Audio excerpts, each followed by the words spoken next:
back again. Graham's back. My friend. Oh, we've missed you so much. There was lots of those kind of non-makeup hugs going on. So many threads connecting. I missed you guys so much over the last couple of days. So good to be back in your space and in your space. How are you, my friend? I'm so good. I'm strong. I'm good. I'm growing. I'm feeling incredible. Even better that you are here with us today. As we get into the halfway point to the weekend, we're going to be exploring really good things today. How changes actually start from within. And it can be something small, okay? Albeit we're going to bring you something quite big. The energy is large in studio this morning. We are literally kicking things off with a washigiri, okay, with three Western Cape karate athletes, Zahra Boltman, Danica van Boom and Carla Luff are all here taking on the ultimate challenge. Their discipline, their determination is going to take them to an international stage representing South Africa. We cannot wait to get into... I saw some fire in the eyes when I walked in this morning. Were you a little scared? I was a little bit intimidated this morning. That's the first thing I saw today was like, wow. But that's the power of sport, baby. We love it. That's right. And if there's one mandate Graham gave me for little one, you said put them in martial arts. So I'm going to draw some inspiration today. Speaking about women, though, Isabella Niehaus joins us once again to share the inspiring story behind a new cookbook. It is called Bella's Kitchen, and we can't wait to get into the kitchen with her. Oh, I love that. Then this is another one of our kind of love languages here on the science of happiness. We discover why lasting happiness is an inside job. It's the journey. And I think Mandy Herald is going to step in with some sage advice this morning. She's going to wrap up our beautiful Reset and Rise series with a practical toolkit for greater calm and resilience. Oh, we need that. No, I need you in my life. Do you know that you are my regulator? I'm here, Greg. Paula Rato had to regulate me for a couple of days, and I realized it's very difficult for my work wife, but for my real wife to have her and my kids with me for this insane adventure for the last couple of days. But I missed you guys so much. Oh. It was so magical, but so good to be here. So I'm so glad we've got a powerful and purpose-driven show this morning. Okay, but you feel revived because you've done the waves, you've done the everything. What does Sin City have to offer? It does everything. I can hardly move my body, but that's more because my kids made me go on absolutely every ride. As you should. But yes, it's back down to earth and back to the real world. Let's get into those news headlines.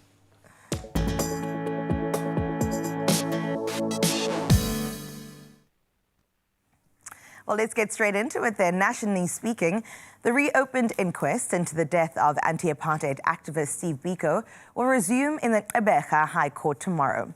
Now, Judge Isaac Madondo is expected to rule on a postponement application by Biko's family's lawyer, Iko Sakele, who says they need time to review thousands of pages from the 1977 inquest, much of it in Afrikaans and requiring translation.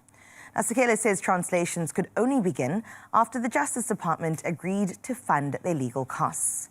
He also wants witnesses, including former apartheid spy Craig Williamson, to be subpoenaed. In other national news, more than 95% of the nearly 49,000 foreign nationals processed at a repatriation center were classified as having entered South Africa illegally. Now, most were from Malawi, followed by Zimbabwe and Mozambique. The centre, opened in late June this year, was set up to centralise processing as well as ease pressure on other facilities, including the old Durban drive-in. Now, authorities say numbers have dwindled, with some days seeing no arrivals. Although the centre was formally decommissioned on Friday, deportations and repatriations will continue through lawful channels. Well, speaking globally now, heading to our continent first in Namibia, that has granted environmental clearance for an offshore phosphate mining project that could become the world's first commercial seabed dredging operation for the mineral. Now, the Sandpiper project would dredge the ocean floor about 120 kilometers off Walvis Bay, providing phosphate used in fertilizer. The project has faced opposition from conservationists and the fishing industry over potential damage to marine ecosystems. Now, Namibian Marine Phosphate says that the clearance does not mean mining will begin immediately, as further permits, including for land-based infrastructure, are still required. Well, in other news, China says it will protect its interests after the United States announced plans to widen economic sanctions against Iran and its trading partners, including Beijing.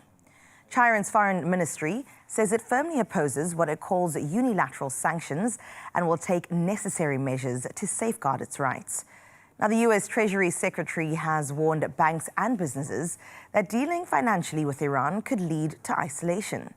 Now, the announcement comes ahead of planned talks between President Donald Trump and Xi Jinping next month.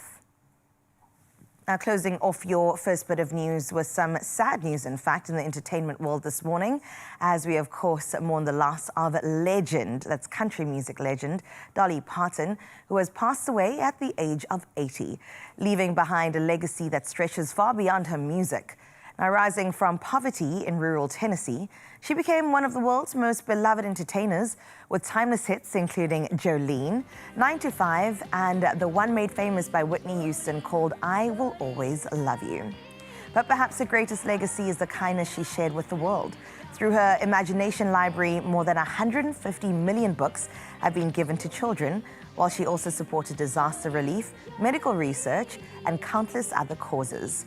Dolly's extraordinary career spanned music and film, business, and also philanthropy, but it was her warmth, her wit, and generosity that made her truly unforgettable.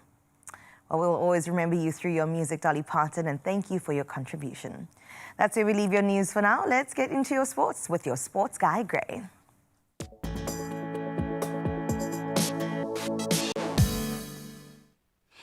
Oh, we've been keeping them busy. Let's start in the rugby lane. The All Blacks fought back from an 18-point second-half deficit to beat the Lions 41-35 at Ellis Park, just to prove the kind of form that they are in at the moment and the depth in that squad. The home side stunned New Zealand by taking a 35-17 lead midway through that second half. However, the All Blacks mounted a brilliant late comeback to secure a dramatic victory in the end. Now let's look at the flip side of that coin, as our Springbok captain, Siya Kolisi, has now passed a fitness test and will return to lead South Africa against the All Blacks in Cape Town this coming Saturday. Kolisi takes over the captaincy from Peter Steph du Toit, who will mark his 100th test appearance in this crucial clash as well. We're going to need them both to be on fire come Saturday, but great milestones nonetheless. Well, speaking of milestones, let's get into the footballing lane as Arsenal dominated the 2026 PFA Awards with 5 gunners selected by their peers for the Premier League Team of the Year. So goalkeeper David Raya, he was named alongside defenders William Saliba, Gabriel Magalhaes and Jurriën Timber, while Declan Rice secured a place in the midfield. Then Man United's Bruno Fernandes and Manchester City's Khadija Shaw, they were named the men's and women's players and player of the year respectively. Now we can stay in the footballing lane and bring it back home. In local premiership action last night, Orlando Pirates secured a 2-0 victory over Sekhukhune United. Durban City, they also claimed a 2-0 win away against Kruger United. And then TS Galaxy, they edged out Marumo Gallants 3-2. And then Sibalele and Chippa United couldn't be separated. They played out to a 1-1 draw. And that's where we leave our sport for now. We'll keep touching on these results as we progress through this morning. Of course, start of a brand new day. The weather does become a little bit more important. Let's see what your midweek weather is looking like.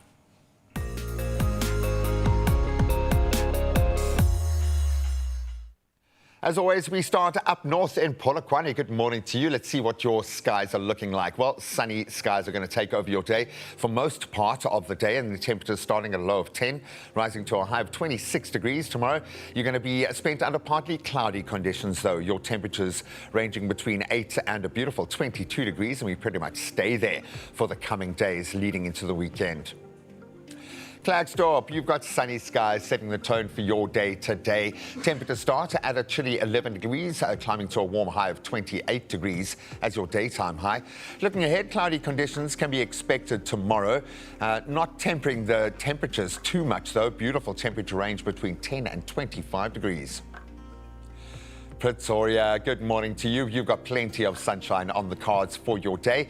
Temperatures ranging between a fresh 12, but they set at 28 degrees. Then looking ahead, temperatures are going to remain in the low to mid-20s, reaching 23 degrees tomorrow and 24 by Friday, and staying around that zone for the weekend. A beautiful looking weekend, in fact.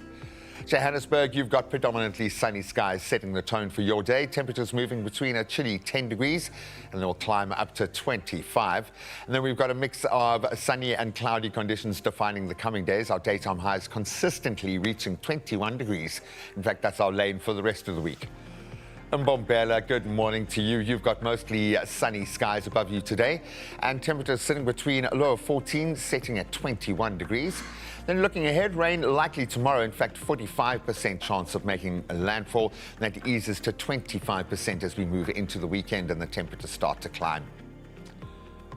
Bloemfontein, our next stop, where we find clear and sunny skies, and that's going to hold throughout the day. Thankfully, we do kick off on a brisk 9 degrees, but climbing to a balmy 27 as our high, and then sun-filled skies are going to gradually turn cloudy tomorrow, with your daytime highs settling consistently at 24 degrees for the rest of the week and weekend. Richards Bay, it's going to be a little bit wet today, a 50% chance of afternoon rain forecast for your Wednesday. Temperature sitting between a cool 17 and a high of 22 degrees as a result. Partly cloudy skies are going to define the days from tomorrow, 35% chance of rain leading your day. Derbs, good morning to you. You've got a rather cloudy start to your day. Today, ushering in 45% chance of afternoon showers. Temperatures ranging from a cool 17 to set at 22 degrees. And as we look ahead, tomorrow and Saturday set to welcome some strong winds. Temperatures remaining in the low to upper 20s.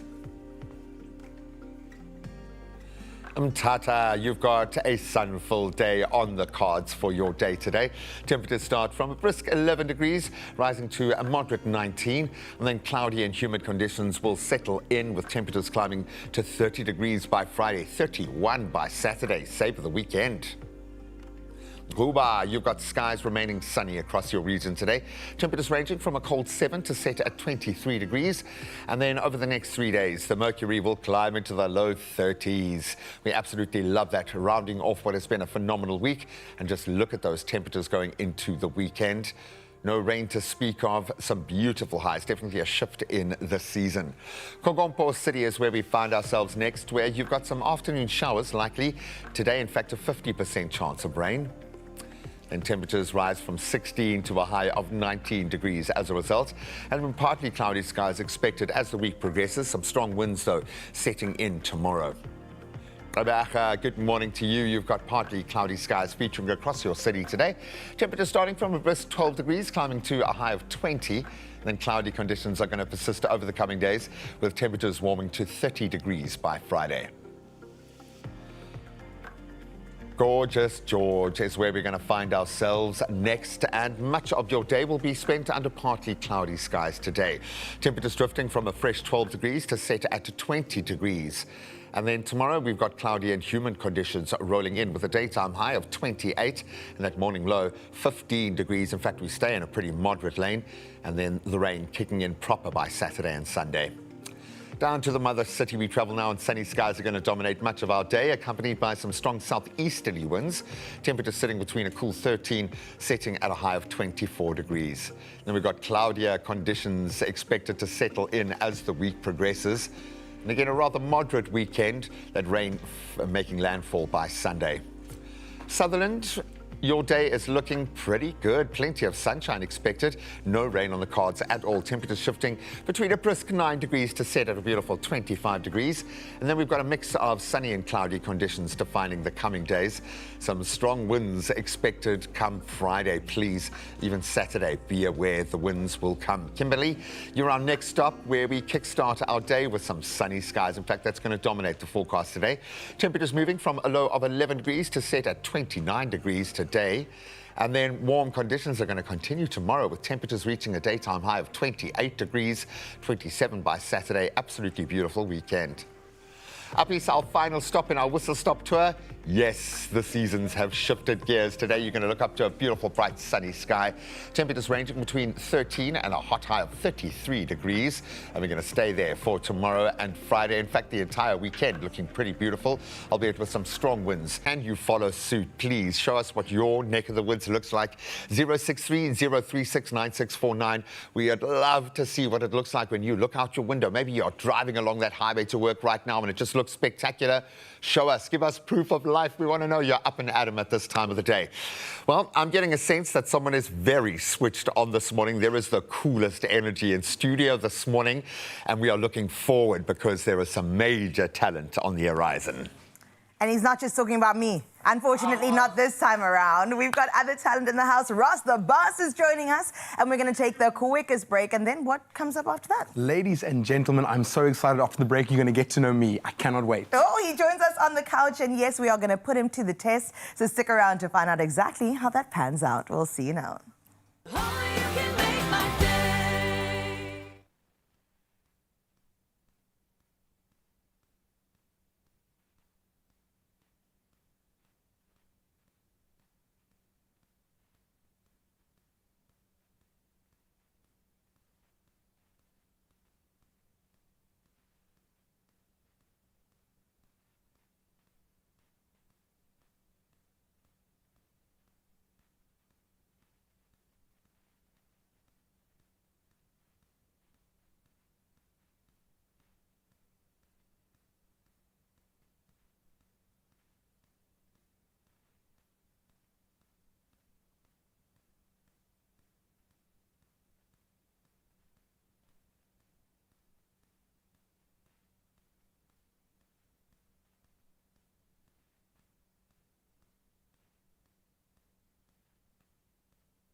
It's my feel-good breakfast show.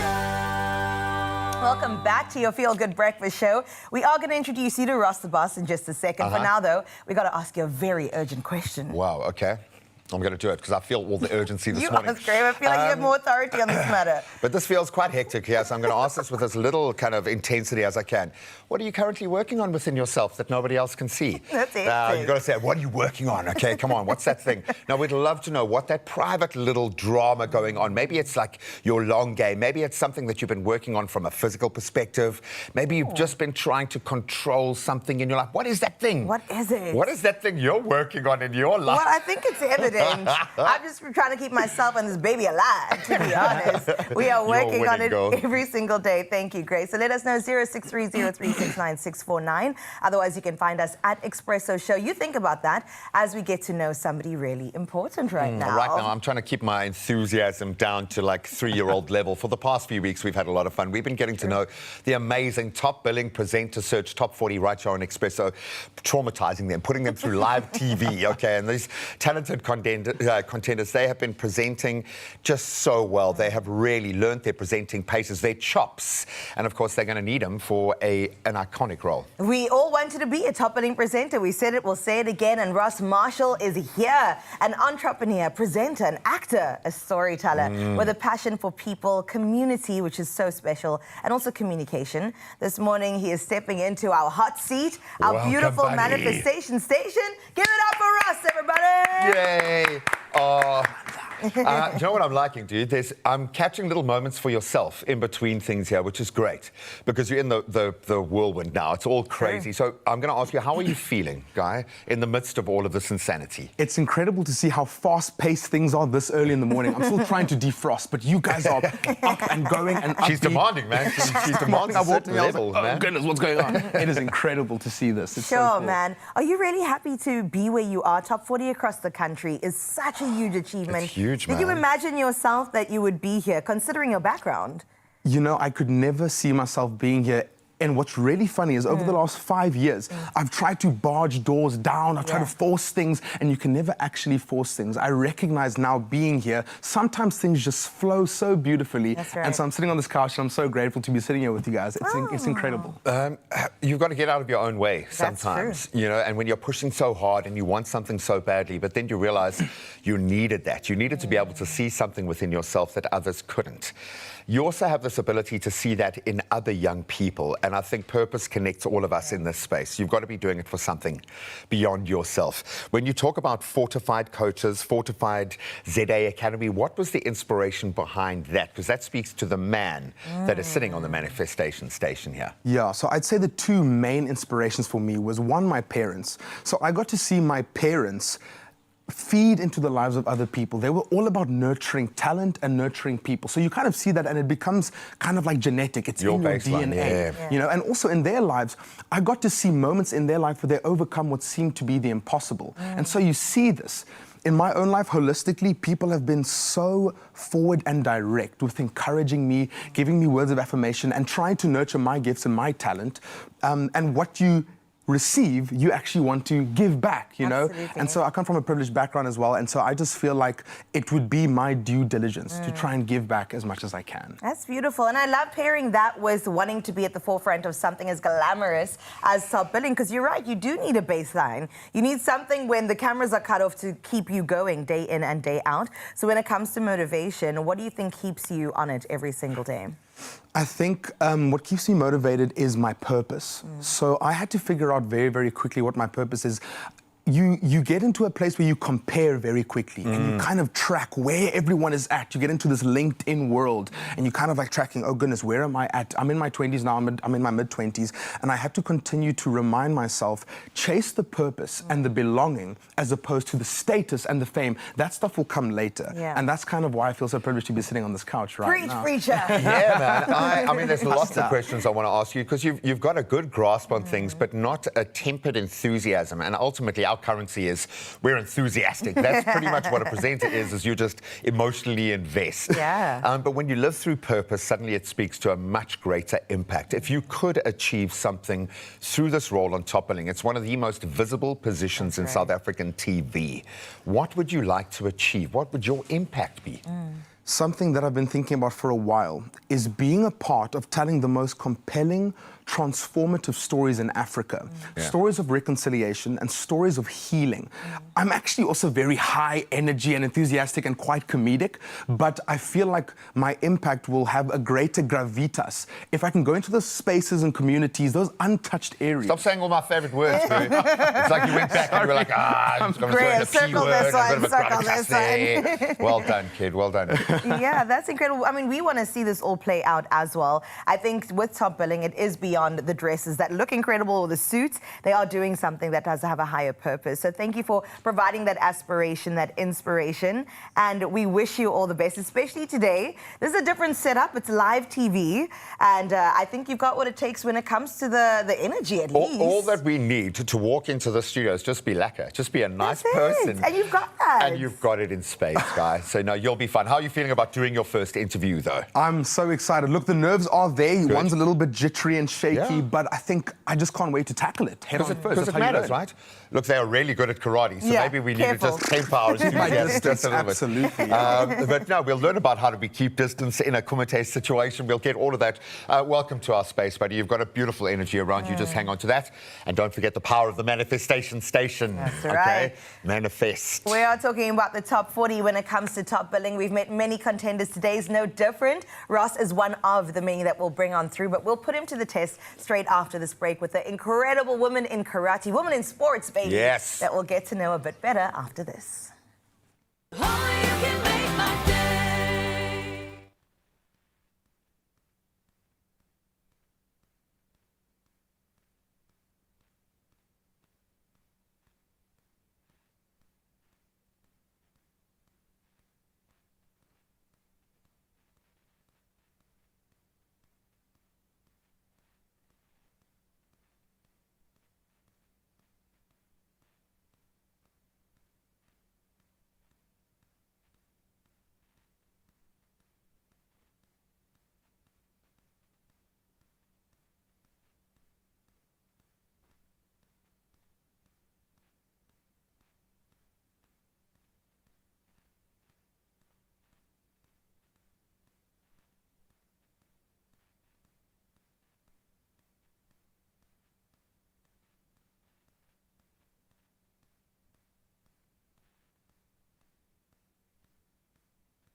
It's my feel-good breakfast show.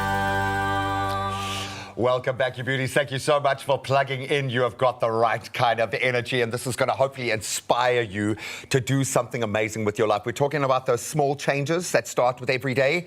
Maybe this is your day. The best changes do start from within, and for these three Western Cape karate athletes, that means building the discipline, the resilience, and mental strength needed to compete at the very highest level.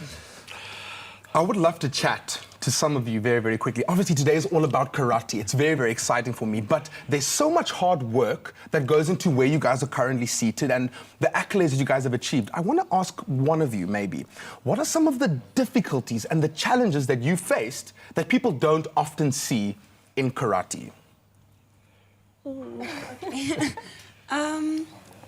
It's very hard to answer, to be honest.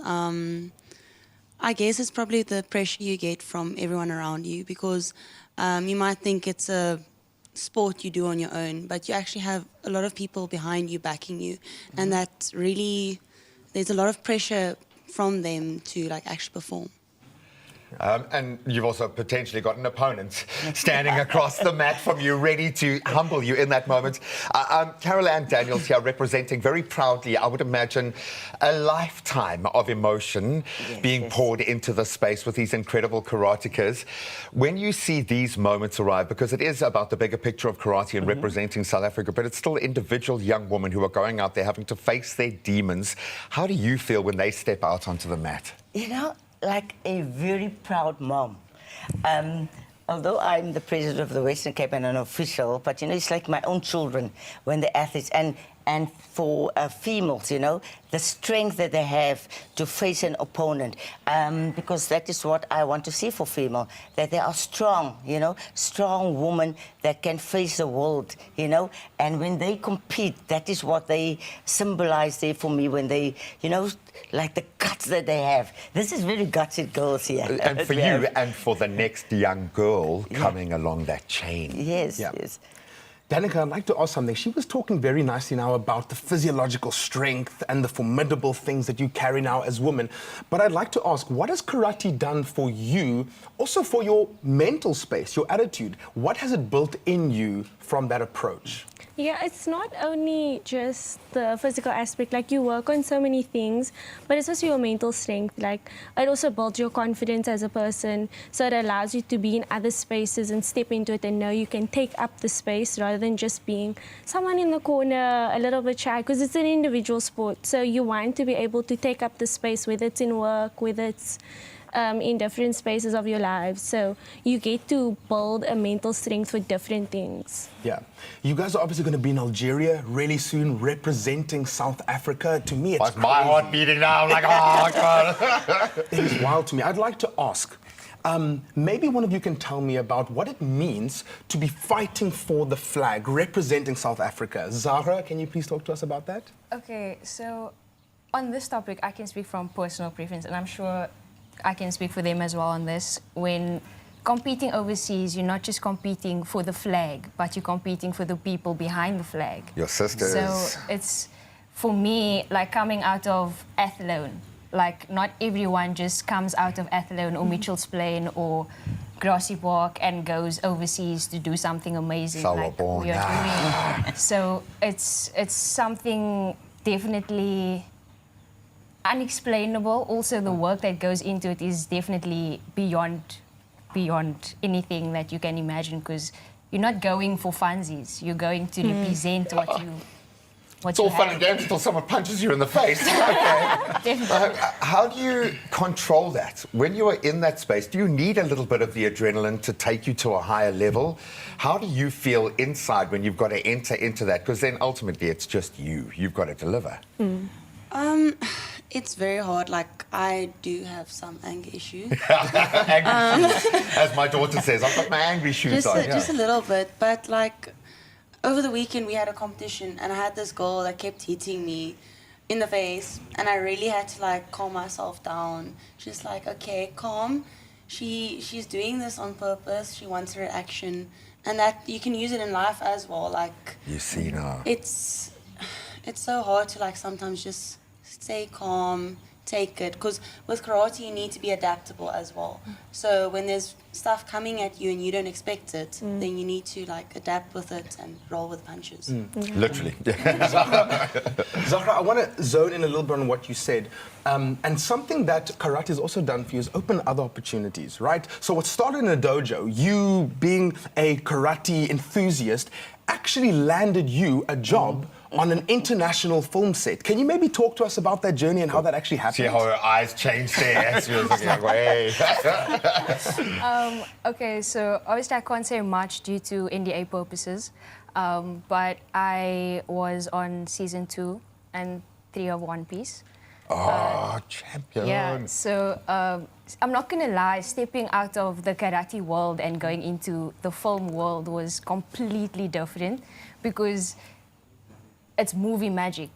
Where with karate, everything is you're doing this for a reason. You have to do this so that the opponent or the person is doing this, and then you need to do this. Yeah. But for film, it's completely different. But I also feel like it ties together in a certain way because the basics that I've learned carried me through from season 2 into season 3. BMT, So- you got to be ready to deliver. Very that. I absolutely love this. What are the words that push that button for you? If I had to speak to my daughter to inspire her to go and do something special, and she does do karate as well. It's a given in our household. You do a martial art. If you're a girl child, you do martial arts. Please. What are those words for you? What do you say to yourself when you need to be inspired? Personally, like I definitely remind myself that resilience is more than just like something that you get, it's something that you grow. And it comes from within. You can't always be the perfect athlete. You can't always be the perfect person. But on the day, if you are there to compete and do your best and improve a little bit from what you did the last time, it's so much better because then you take it outside and you're like, okay, how can I improve in my daily space? I love that. Just be better than yesterday's version of yourself. Just a little bit better. Thank goodness you don't have to fight yesterday's version of each other. But you do actually, I'm sure, have to spar against each other. So just go easy. Now, you guys seem so primed for this. So congratulations. And thank you for the support that you are putting in. Thank you very Thank you. much. It is so cool to see the determination, the discipline, and the grit that you guys have shown over the last couple of years. You guys have built something really incredible. And shortly, you guys are going to be giving us a demonstration in kumite and into Kata. kata. We cannot wait. We cannot see you guys. And we will see you guys after the break where we get to go into the world of the karate and that whole space. Oh, you can make my day.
It's my feel-good breakfast show.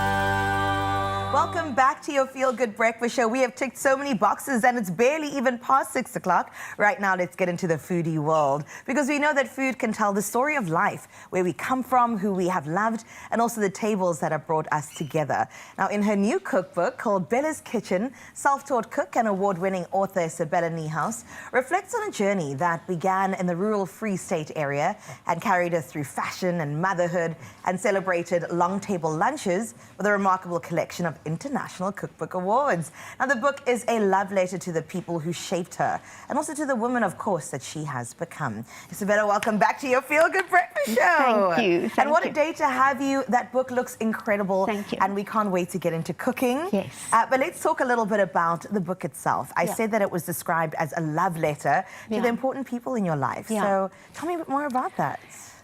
It was time in my life, I think, when you reach a certain age, that you kind of pay more attention to yourself.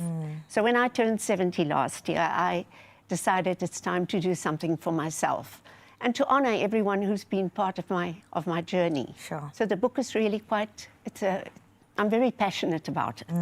Are they standout people? I know it's like picking a favorite child or a favorite recipe, but are they standout people that were easy inclusion in your book? Yes, obviously my mother. Yeah. My son, although he's a hippie and I'm his ATM, he's a good cook. Yeah. And I have so many friends. I've actually included a whole lot of friends in the back of the book because I feel a book is never just one person's project. There's so many other people that inspire you, who've sat at your table and have made it possible for you to kind of be to come up with new recipes, to come up with new ideas. And to inspire you. That was beautiful. We just pulled up a picture of yourself and your son looking so gorgeous together. But I love that the book traces your journey from growing up in the rural Free State to then becoming, a globe-trotting fashion editor. We can see, look at the style. And later finding your voice as a cook. And what a beautiful journey to take us. Which chapter of your life, I would need to know, shaped the cooking side of things? Because when did that bug bite? I think it probably started when I was young and where I was raised, although I was never interested in cooking at all. I think when I left home, we had this amazing woman who raised us. And Maria said, but you can only make the cake, you can only bake the cakes of a pumpkin. I could only do pumpkin fritters. I love a pumpkin fritter. So do I. But yeah, I think through traveling a lot, because I was part of the magazine industry in its heyday. So I had the privilege of traveling internationally a lot, and I was subjected to amazing food. And the one thing I have is a really good memory. So once I got kind of tickled by playing a little bit with food in my mid to late 50s, I would try and recreate some of the dishes that I had tasted before. With success? Yes, yes. Amazing. Yeah, I think a few people might be horrified to know that one of my first dishes that I tried was a coq au vin. I'd never had chicken with red wine in my entire life. So I had that in Paris. And now I make a coq au vin, but I put a cinnamon stick in it. So I think, I put a cinnamon stick in everything. No, listen, that's a South African flair that you need to bring to the table, the depth of flavor that we all enjoyed. But I love that you discovered cooking a little bit later in life, like you said, in your 50s, to get into the kitchen and began spending time in your Langebaan home here in the Western Cape, hosting friends and family. So is that how your first book came about?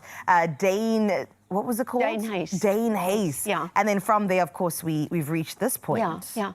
So I had this beautiful house on a dune in Langebaan. And I started opening it for friends. Initially friends, and then later it became a little business. For up to 40, 50 people every Sunday, I used to do a 5-course lunch. And it was wonderful because they could stand on the deck, eat their oysters, chuck the shells in the garden. And basically, every Sunday, I would learn something new. And because I'm a self-taught cook, that's what I still do. Every time I cook, I experiment a little bit more and I learn something new. I love that. Were you cooking alone in the kitchen with those 5 courses? No. Oh, you had a team? I had a team, yeah. Oh, Yeah. Isabella, my heart was just like, my goodness. So describe your recipes for me, because I imagine they're curious, adventurous, full of flavor, packed a little bit with intuition as well in every single one of them. What do we get with this? I think the book is a mixture of everything I love. I've been very selfish. It's easy cooking, it's not difficult. I love having different flavors and tastes and textures on a plate. I get bored if everything kind of just goes together. There's always got to be a surprise. Yeah. So I think there's something for everyone in the book. They're very easy recipes. There are no odd ingredients. And I had the privilege of being able to do whatever I wanted to do. I could start a chapter with a cake and end with a salad, when normally it's the other way around. No, dessert first, please, always. Life is too short. Now, speaking about life, we want to celebrate your life. You said that you came across cooking, I came across singing. So let me flex my vocals. Happy birthday to you. Happy birthday to you. Everybody now. Happy birthday, dear Isabella. Happy birthday to you. Thank you. We just wanted to take a moment to celebrate you. Thank you. Please tell me you've got plans today to paint the town red. I do. Yes. What are we doing at the beautiful age of 71? Well, I'm going for breakfast, and then I'm going for lunch, and then I might even try and fit in dinner. Yes, I don't know. please do. All of it today. Yeah. And some sundowners along the way as well, because we are raising a glass to you. Yeah, and thank you for taking time to join us on this very special day for you. We are so excited to jump into the kitchen with Isabella. And guess what? It's her birthday, but she's gifting you, because we've got a competition giveaway. One viewer can win a Bella's Kitchen hamper to the value of 2,000 Rand, including Isabella's new cookbook and some of her favorite things. All you have to do is enter, jump on our WhatsApp line right now and send a voice note to our Culinary Conundrum hotline, which is 0630369649. We want to hear your voice and your cry for help if you are struggling in the kitchen. And of course, Isabella's here to help. Terms and conditions do apply. We'll get into that tomato tart in just a little bit. It looks exquisite, and we know exactly the adventure we're about to embark on. Happy birthday once again. Thank you. Thank you so much. Now, we've heard about the years of training, discipline and mental strength that have gone into preparing these incredible athletes to represent South Africa. But karate is a sport that really needs to be seen and maybe perhaps experienced to be understood.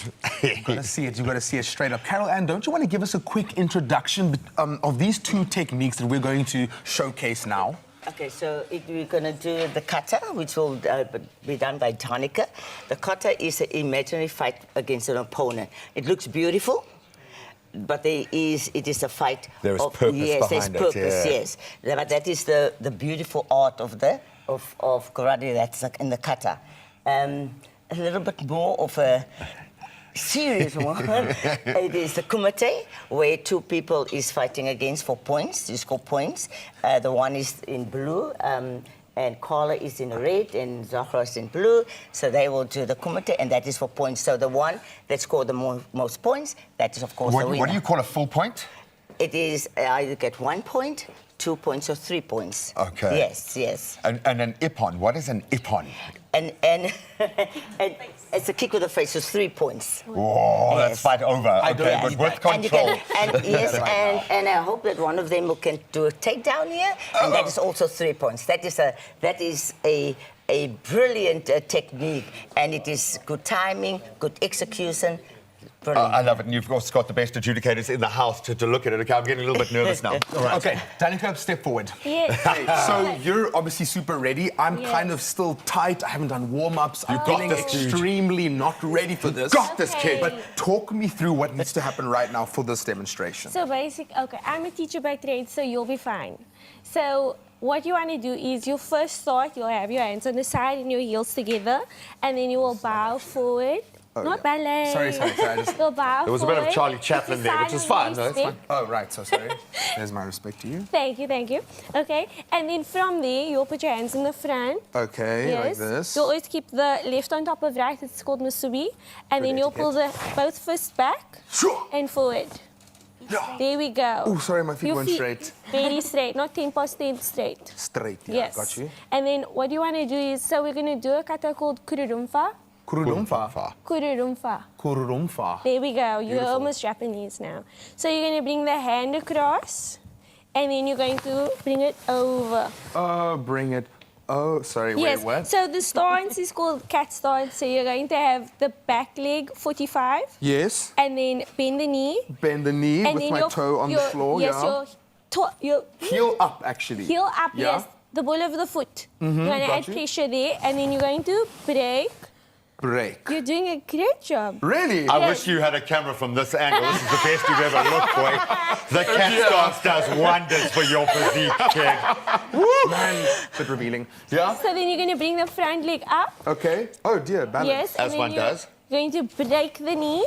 Break the knee, as in your opponent's knee. Yes, your opponent's knee. Yeah, do that and then again. you're going Not to your do, own. Oh, then you're then going you're to going to move. go to the other side. side. Yes, bend. There we go. Perfect. Up, Wow, this is a great workout in my break. quads. Yes. Oh, I love and then the you're fact going that to we're breaking step people's forward knees. and scoop. This is like just come on, you're getting ready. Yes. So then you're going to push down. One. Sorry, I didn't know why I did sound. With impact, dude. Yes, I like with that. impact, Yeah. you must Yes. break. Oh, sorry. And then push forward. And then we're going to do that 2 more times. Scoop. Bring the foot Scoop? forward. Yes. Yeah? And then break. You're ready. This is incredible. We can take you to Algeria. You can take me to Algeria, pack me on, I'll be your cargo, I'll be your luggage. Yes. I'm so But you keen. might just have to carry the luggage. That might be the only role that's Like, available. yo, we need someone to Are carry. you wearing a heavy gi or something? Because every Yes. time you move, there's like a whip and a snap through the air. Yeah, so it's a bit of a harder fabric than when you do kumite. Oh, So it has you- like a lot of like noise. I love it because you want the impact because the umpires need to see and feel. Yes, and they can hear it when you're moving at a certain speed. Can you do it for us and throw in a kia or two just to show us what it's... Can I go from a certain set? You can do whatever you want. Okay, You I'll are the go. boss. I know we called you the boss this morning, but no, you are very much the boss today.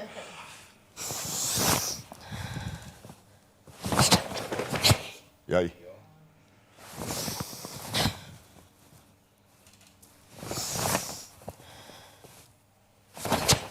Hey!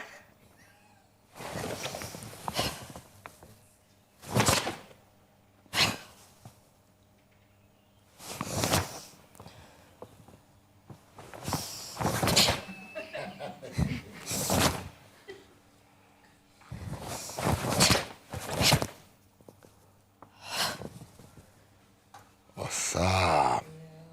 Yo, wow. Wow, that was absolutely amazing. I'm glad you didn't pick a fight. Okay, I'm glad you didn't. Actually, let's pick a fight. Can we, please, within a safe space here, have a little bit of a demonstration of the kumite? Why you guys look so happy? It's just crazy. They're about to go... Okay, so what typifies a kumite situation? So normally you will have the referee that will referee the fight. For this now that we're not having a referee, they're just going to do a free fight and have a demonstration of, and I hope they make it real, of how it feels when they're doing a kumite fight, yes. And I suppose you've got to look after each other when you're training with each other, but there is a line, so we're going to see what that looks like. Yes. Enjoy. Do you want to officially start us, or how would it Okay, work? I can hide. All right. Ready? So, it's me! Oh. That will be a score to the face. And that's 1 point. Whoa.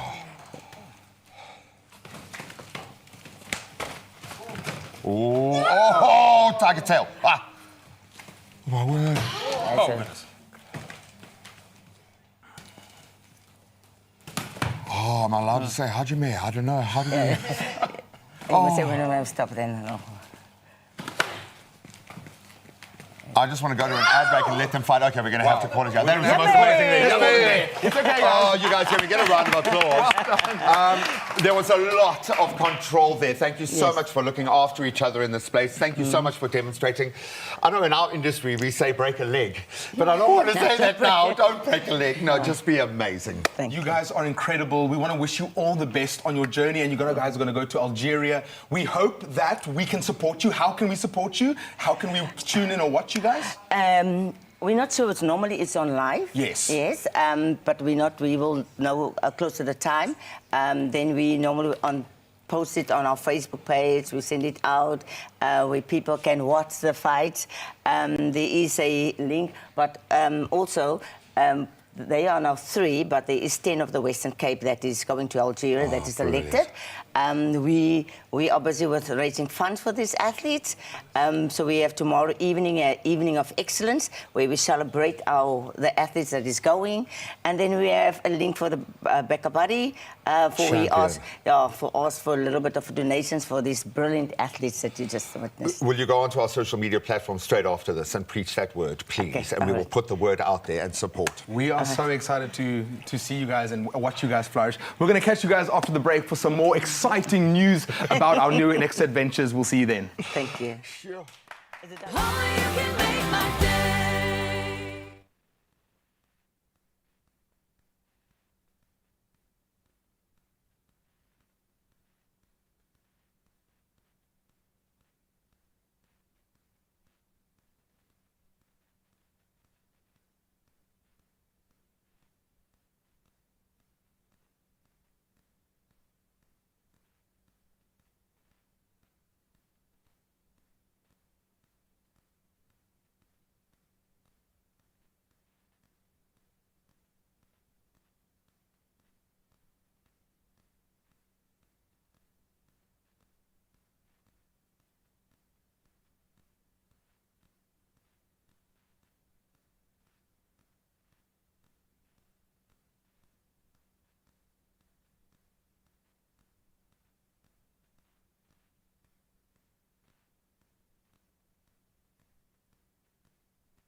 It's my feel-good breakfast show. What a journey we have been on. Thank you for meeting us where we are, and I hope you have benefited like I have. This has been amazing. After exploring balance, laughter, connection, we like a hug.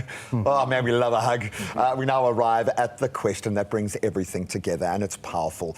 What is happiness? Where does it really come from? Do we have the right notion of what we are striving for? Well, this week on The Science of Happiness, we're going to explore why lasting happiness is an inside job, something that we've got to do, built on purpose, on gratitude, on paying kindness forward. And I'm getting a little emotional as I say this. So we are joined by Brett Shuttleworth, Joe van Niekerk, and Kobus Visser, who have been amazing custodians of this journey, presenters of the ultimate breakthrough experience delivered through retreats in the most amazing places in the wild, that green energy. They unpack the science behind happiness and the simple choices that can help take us into that meaningful space. Brett, I'm going to applaud you for leading this charge out of, some would say, a very superficial world. I remember you as our first supermodel boy. You were the first guy that hit the international front pages. It must feel a million miles away from where you are right now. But as you combine all of these notions together, do you feel like you've got it? Do you feel like you're understanding it, or is it just about staying intentionally connected to the process? staying intentionally connected to the process is so important, right? I've chased my ego around the world, and speaking about happiness, I thought being on the billboard, having a six-pack, having women and money and fame would do it for me.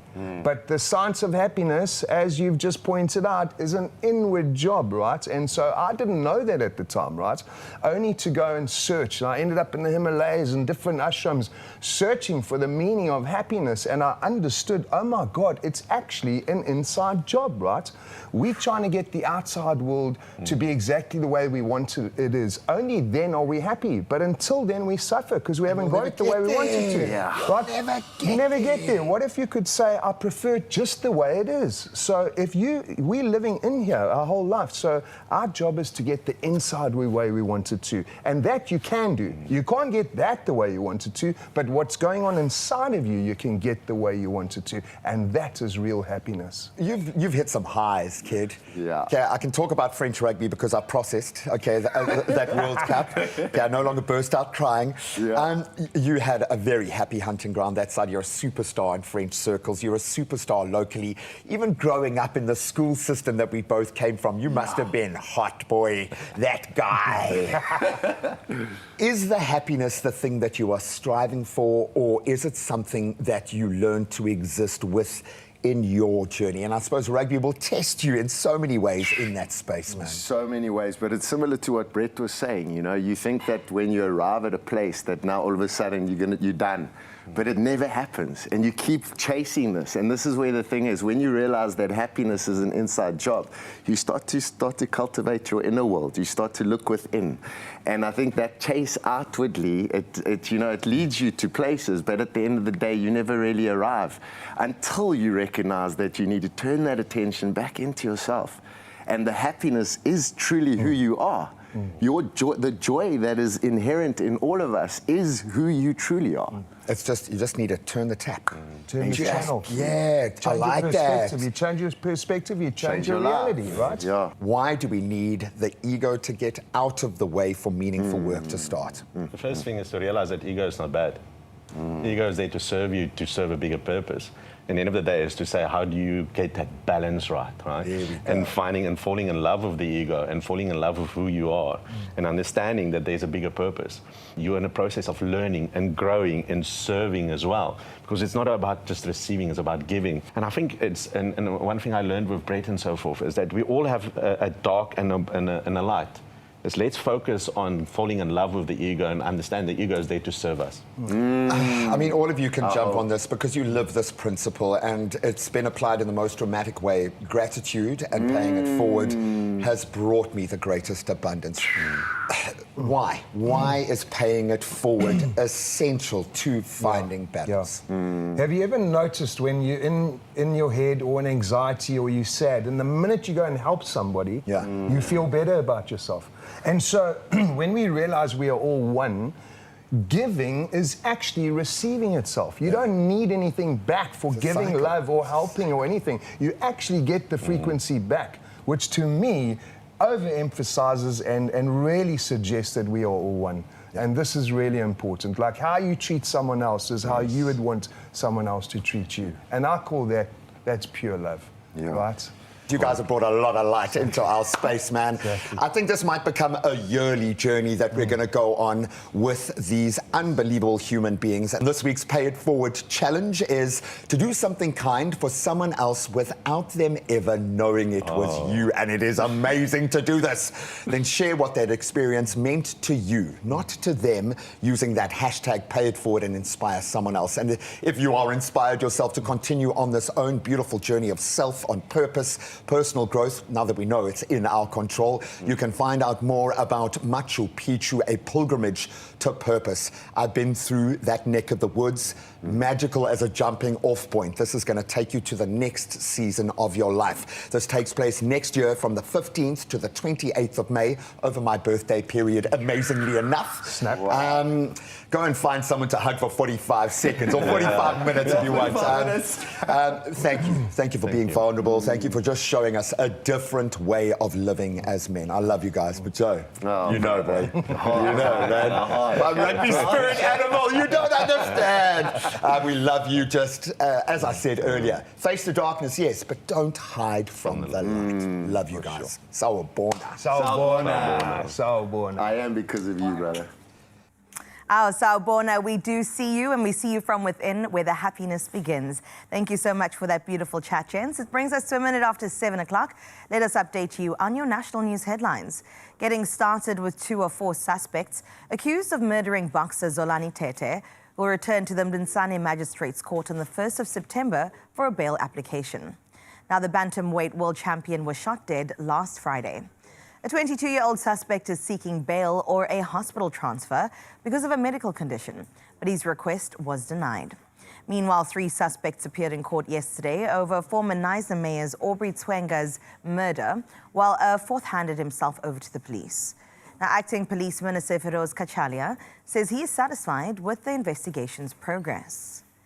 Now, in other news in the country, the reopened inquest into the death of anti-apartheid activist Steve Biko will resume in Gqeberha in the High Court tomorrow. Now, Judge Isaac Madondo is expected to rule on a postponement application by the Biko family lawyer, Inko Sakele, who says they need time to review thousands of pages from the 1977 inquest, much of it in Afrikaans and requiring translation. Sakele says translations could only begin after the Justice Department agreed to fund their legal costs. He also wants witnesses, including former apartheid spy Craig Williamson, to be subpoenaed. Well, internationally speaking now, Canada has announced a retaliatory tariffs on about $20 billion worth of imports, matching the latest American duties dollar for dollar. The tariffs, ranging from 15% to 50%, will take effect on the 8th of September and cover more than 700 products, including steel and aluminium, agricultural equipment, plastics and electronics. Now, Ottawa has also announced a $7.5 billion Canadian dollars support package, and that's for businesses affected by the trade dispute. Now, the move follows US President Donald Trump's decision to impose 50% tariffs on Canadian products.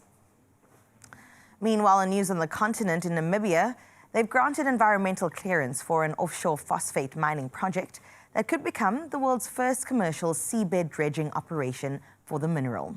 The Sandpiper project would dredge the ocean floor about 120 kilometers off Walvis Bay, providing phosphate used in fertilizer.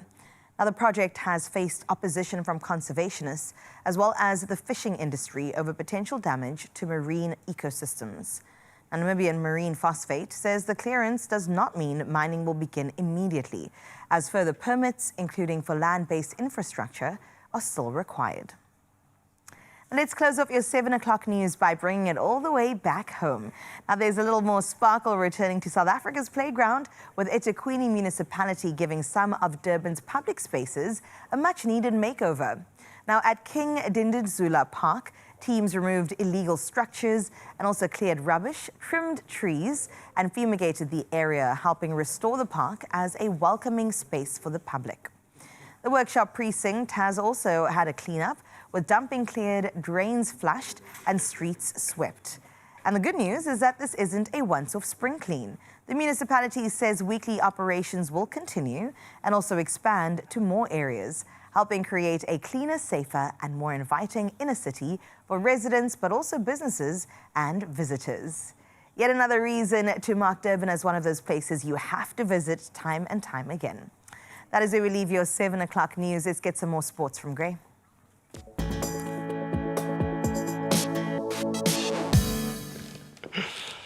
Oh, man, let's start with the All Blacks because they are on fire. Despite being tested at the moment, they keep coming up trumps. So they fought back from an 18-point second-half deficit to beat the Lions 41-35 in a thriller at Ellis Park, proving the depth in the squad at the moment as well. So the home side first stunned New Zealand by taking a 35-17 lead midway through that second half. And the All Blacks just bounced back. They mounted a late comeback to secure a very dramatic victory in the end. And they're going to need that. Why? Because when we turn to the Springbok side of the the conversation. Springbok captain Siya Kolisi has now passed his fitness test and will return to lead South Africa up against the All Blacks in a big one in Cape Town this coming Saturday. So Kolisi takes the captaincy back over from Peter Steph du Toit, who will of course mark his 100th test appearance in this crucial clash. We're going to need both of them to be on fire. Now we can look back over an incredible season as Arsenal dominated the 2026 PFA Awards with 5 Gunners, in fact, selected by their peers for the Premier League Team of the Year. David Raya, goalkeeper, he's there between the pins, named alongside defenders William Saliba and Gabriel Magalhaes and Jurian Timber, while Declan Rice secured a place in the midfield. The Man United's magic man Bruno Fernandes also made it through. Manchester City's Kharisha Shaw also named the men's and women's players and player of the year respectively. Congratulations. That's in the past. Let's move forward now. And let's keep it local. In fact, as we do move forward in the PSL, in our local Premiership action last night, Orlando Pirates looking very strong. They secured a 2-0 victory over Sekhukhune United. Durban City, they also claimed a 2-0 away win and all 3 points against Kruger United. Then TS Galaxy, they edged out Marumo Gallants 3-2 in a thriller there. And then Siwelele and Chippa United couldn't be separated. They shared the spoils in a 1-1 draw. That's where we leave our tracking of the sport for this morning. Let's get into the traffic.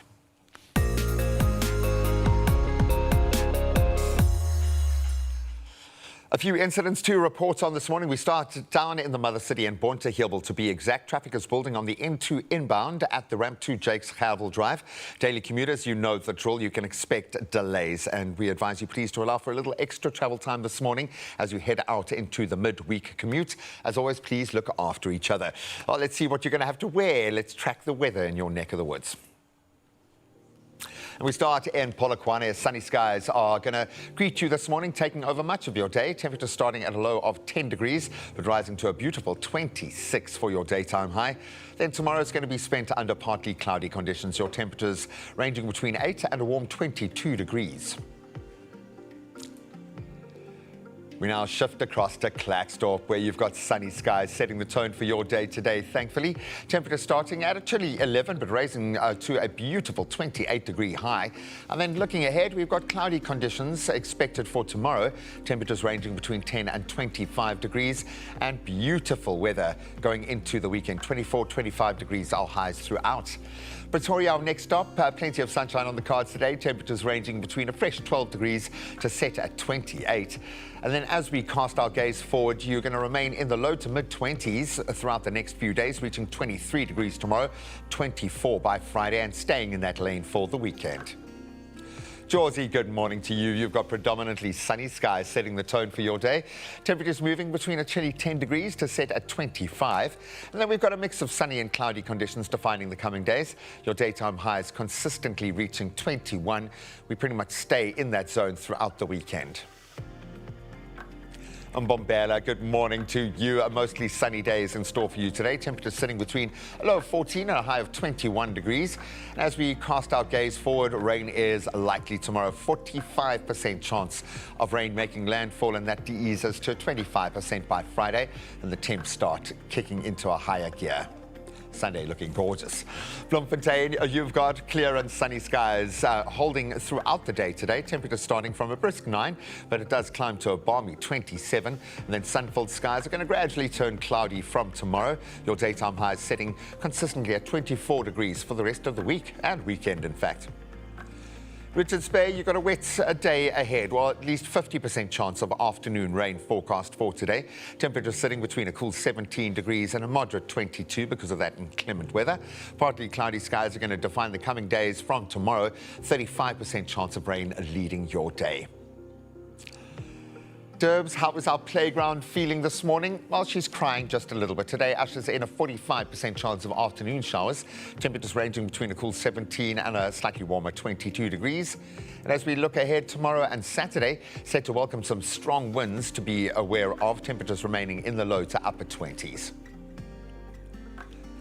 Umtata has sun-filled conditions dominating the skies today. Thankfully, temperatures starting from a brisk 11, rising to a moderate 19. And then cloudy and humid conditions will settle in with temperatures climbing up to 30 degrees by Friday. And then look at that weekend, 30 and 31 we climb into over the weekend. Ngua, you're our next stop, and skies are going to remain sunny across your region today. Temperatures ranging from a cold 7 degrees, climbing to 23 as our daytime high. And over the next 3 days, the mercury is going to climb. It's in the low 30s under partly cloudy conditions as well, and a strong wind to take note of on Saturday. Gogompo City is our next stop, and afternoon showers are likely today. In fact, a 50% chance of rain making landfall. Temperature starting at 16 degrees, rising to only 19 degrees as a result. Partly cloudy skies are going to be expected as the week progresses. Some strong winds set for tomorrow as well. Good morning to you. You've got partly cloudy skies featuring across the city today. Temperatures start from a brisk 12, climbing to 20 degrees. And then cloudy conditions are going to persist over the coming days. Your temperatures warming to 30 degrees by Friday. And the weekend looking pretty good, but slight chance of rain on Saturday, jumps up to 65 on Sunday. Gorgeous George, how are you feeling today? Well, much of your day is going to be spent under partly cloudy skies. Don't know why I said that in an English accent. Temperatures drifting from a brisk 12 degrees to set at 20 degrees for your midweek. And then tomorrow ushers in cloudy and humid conditions, a daytime high of 28 and a morning low of 15. Off to the mother city now, where sunny skies are going to dominate much of our day, accompanied by a strong southeasterly wind, and temperatures sitting between a chilly 13, setting at 24 degrees. Should be a beautiful day. Cloudier conditions, though, expected to settle in as the week progresses, and really does kick in by the weekend. That rain making landfall on Saturday, 25% chance. Southerlies, as Raul likes to call you. Plenty of sunshine expected today with no rain on the cards for Sutherland.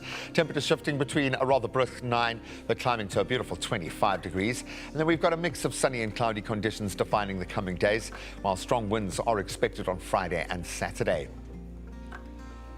To the Great Hole we now travel, and sunny skies are going to set the tone, dominating Kimberley's forecast today. Temperatures moving from a low of 11, setting at a beautiful 29 degrees. And those warm conditions are going to continue tomorrow. Temperatures reaching another 28-degree high tomorrow, albeit starting at a chilly 11, but the weekend looking beautiful as well. Up east, our final stop in our whistle-stop tour today. You're going to look up to bright, sunny skies, savor every second. Temperatures ranging between 13 and a hot high of 33 degrees. Maybe I mustn't usher in the new season too quickly. Then we've got sun-filled skies over the next 2 days. Look at those temperatures peaking at 33 tomorrow. Come Friday, 31, and that's how we're going to spend the weekend. Ah, beautiful overarching weather view there. You can see sunshine across the land with a bit of wind here and there. But what does that look like? We've got another beautiful sunrise view coming through. This one from Sinead Matthews from Durban. Oh, that is beautiful. I'm not saying we have a winner, but maybe we have a winner. Of course, we've got a landmark in there, and we love to see stadium in any guise, but at this time of the day, that speaks to a city waking up. Thank you so much. Share your screen view with us right now. WhatsApp us on 063-036-9649. We'd love to see if you can beat Sinead's absolutely exquisite contribution this morning. Now that's how you capture a sunrise. Well, right now we are more interested in capturing the next big thing, because the top billing presenter search has revealed their top 40, and we are so proud. I just love that we get a plug into all the new talent in South Africa, or at least new to you, because our next contestant has been on your screen, off your screens, entertaining not just South Africa, but the world. We're talking about Candice Weber, everybody. Yay. Looking gorgeous in blue. We'll get to know on the other side of the break. And then what else are we getting into? I personally am very excited because we've got Isabella Niehaus, and she's going to be giving us a bit of a tomato tart. Oh, tomato tart. Okay, so bring your stomachs, be ready, but also bring your pen and paper to take some notes for our girl, Candice. We'll see you straight after this. Only you can make my day.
It's my feel-good breakfast show.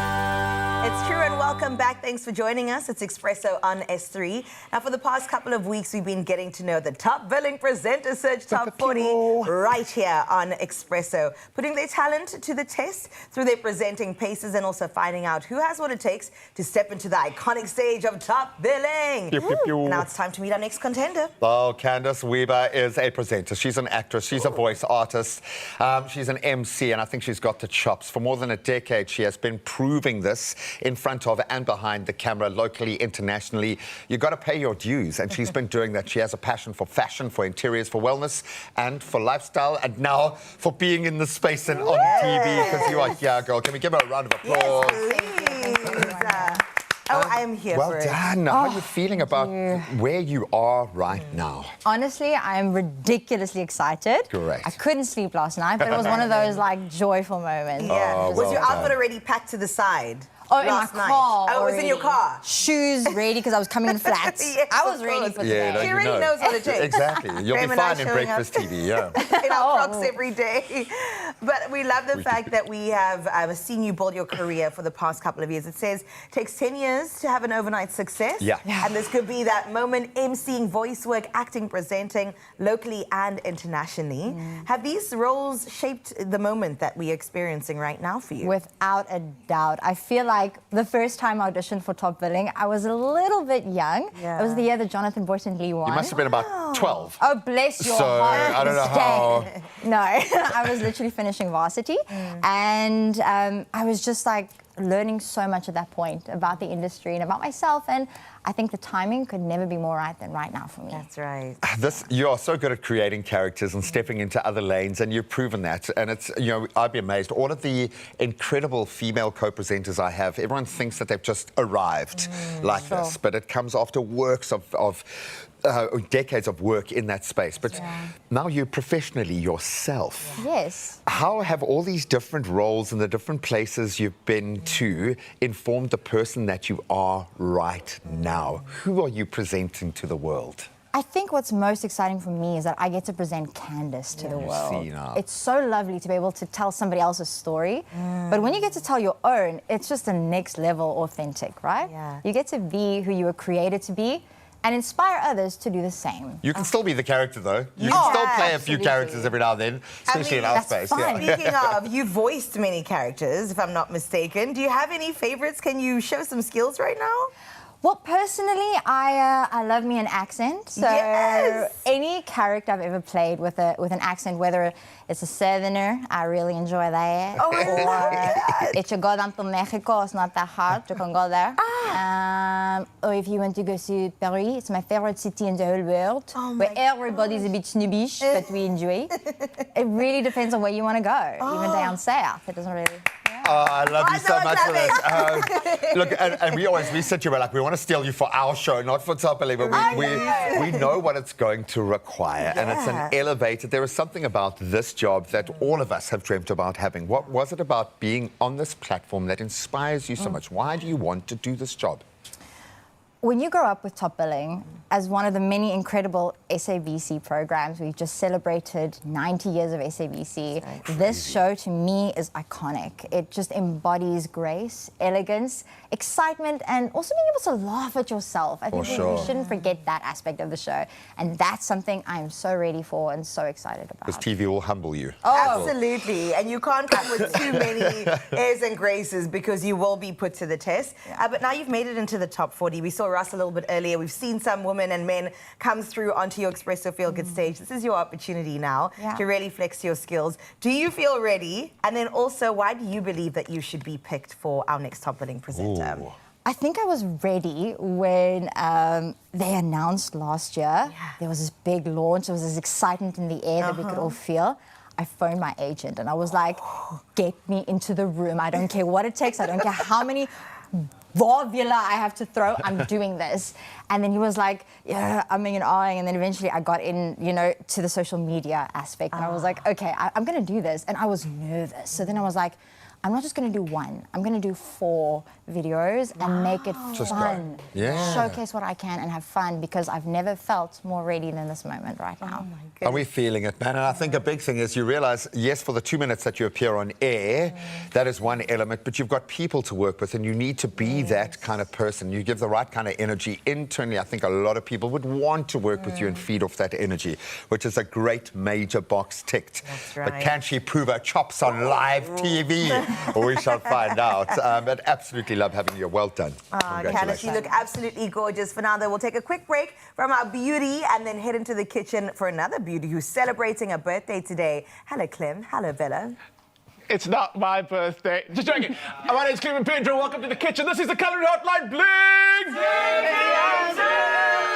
As you heard, the phenomenal Isabella Nias is in the kitchen this morning, and it's her birthday. How spoiled are we? We are cooking from her amazing new book this morning, and we are cooking a tomato tart that promises to be the best tomato tart you've ever had in your life. If you'd like to ask Isabella any questions or myself to tackle those culinary conundrums, please do send us a WhatsApp voice note to that number 063 036 9649. There is also a competition involved, and you're going to want to hear all about it. But first, let's get cooking. Isabella? Hello? You know, every day is a beautiful day in this kitchen. Yeah. But when it's with one of your favorite people in the whole entire world, that's next level. And then it's your birthday. Yes. Welcome to the kitchen, Bella. Thank you. Thanks, Clem. Wonderful being here. And you're also one of my most favorite people in the world. Thank you, Love Bella. you. Love you so much. We're making the most beautiful tomato tart. And I feel like it's such a beautiful example of you and your cooking style. We're taking one ingredient and we're just making it the best. Yes. And that's what we're doing right now. Where do we begin with this beautiful tart? Okay, you can start with the pastry. Okay, it's an easy, very, very easy pastry. Flour, butter, an egg, a little bit of water, some salt. And although in the book it says that you've got to kind of crumb the flour till it, or just get it together till it's crumbed like millipop. That's right. I like leaving quite a few bigger pieces because when you roll it out and you bake it, it kind of puffs up. That's right. So you keep that little knobs of butter in there. And I Yes. like your ratio of butter to flour, Bella. It's love. That's love. Yes. And it's salted butter. Yeah. And we are also going to add a little bit of extra salt. A little bit of extra salt, yeah. I agree. Yeah. And then we'll do an egg with like a tablespoon of water. I mean, this is a part you do by hand, but I like that we're using the machine today. Yeah. Let's see. Is this kind of the knobble of butter you're looking for? Yeah, it's perfect. And like Bella said, the reason we're keeping those knobs of butter is when the pastry actually cooks, that moisture from the butter comes out, puffs up, and gives you texture in your pastry. That's why we're doing that. A bit of salt, the salt is in. Okay. One egg. Egg, yeah, and some water. Boom. I like it, you say a little bit of water, a little bit of tablespoon, absolutely. At a time. Do you want to go down the chimney, Bella? Why not? Okay, I'm going to get one more. So what we're trying to do now is bring the dough together. Yeah.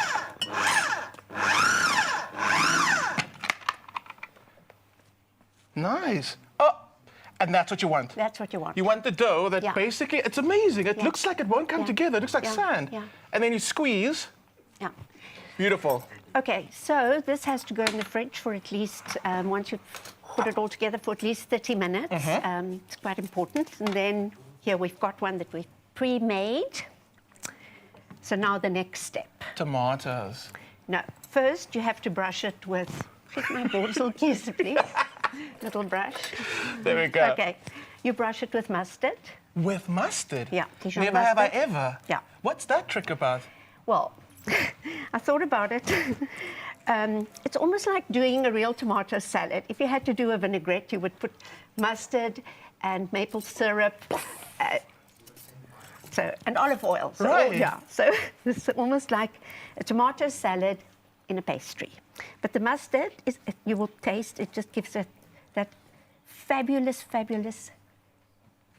That is amazing. I've never thought about that. And actually, that is a beautiful, beautiful hack. So you've got to put this back in the fridge because the mustard now seals the pastry. Because otherwise, it can go soggy if you use tomatoes with a lot of juice in them. So you also try and go for tomatoes that are more fleshy. I did not even think about the fact that the mustard would be that moisture barrier as well. Yeah. That is amazing. Yeah. Talking about our tomatoes, so we've got, I think these are plums or romas. Yeah. If we we can play around with varieties, like you said, you're just going to watch the water content. Yeah, yeah. So I would go for a far more fleshy tomato than Got you. yeah. Okay, so these have been cut. We've cut them, and you do a layer of tomatoes.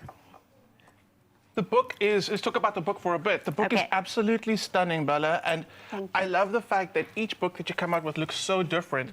What was the inspiration for this book? All your books are special. This one, just, it's very Bella.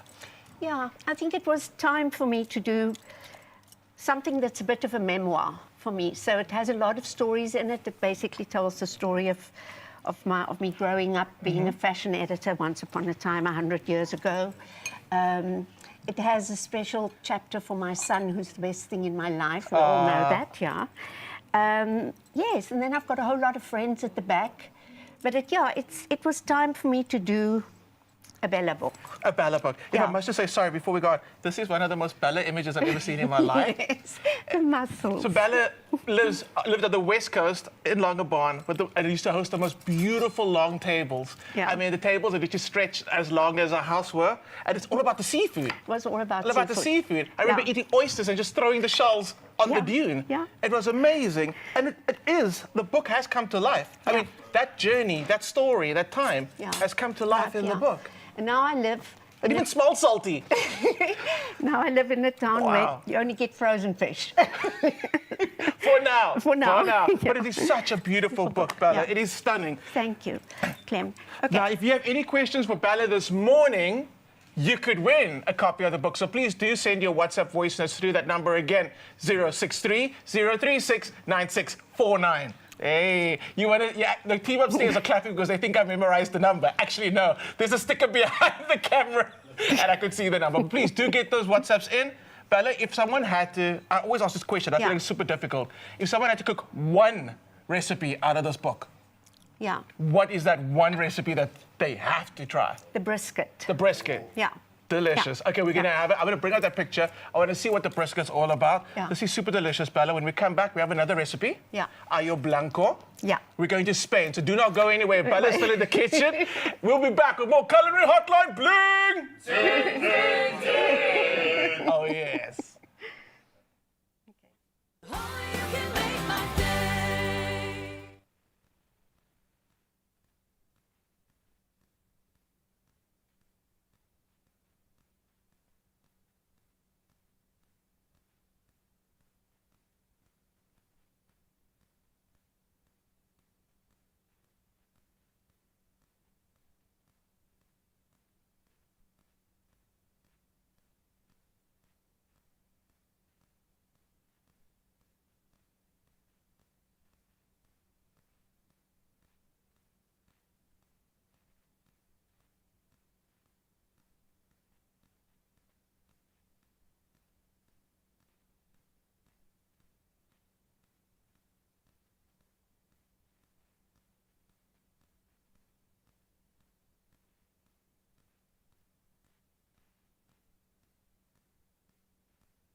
It's my feel-good breakfast show.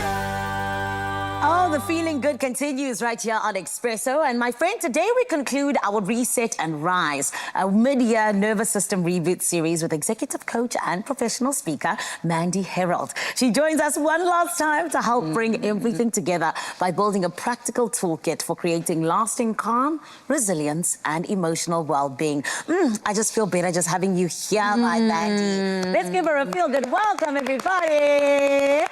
Mandy, I'm less stressed because you came into our lives and you just helped us breathe a little bit. And do you know why? Because that calm is contagious. Yay. And we regulate each other. Oh, wow. And so if I came in all stressed and overwhelmed, you would be feeling that energetically without me saying anything. Are you serious? And the opposite is true as well. And this is where the relationships come in, right? Exactly. Sure. But Mandy, then this is where we want that toolkit. We want to really take back our control. A lot of people spend their lives going, I need to be less stressed, I need to be less stressed. They do all of these things.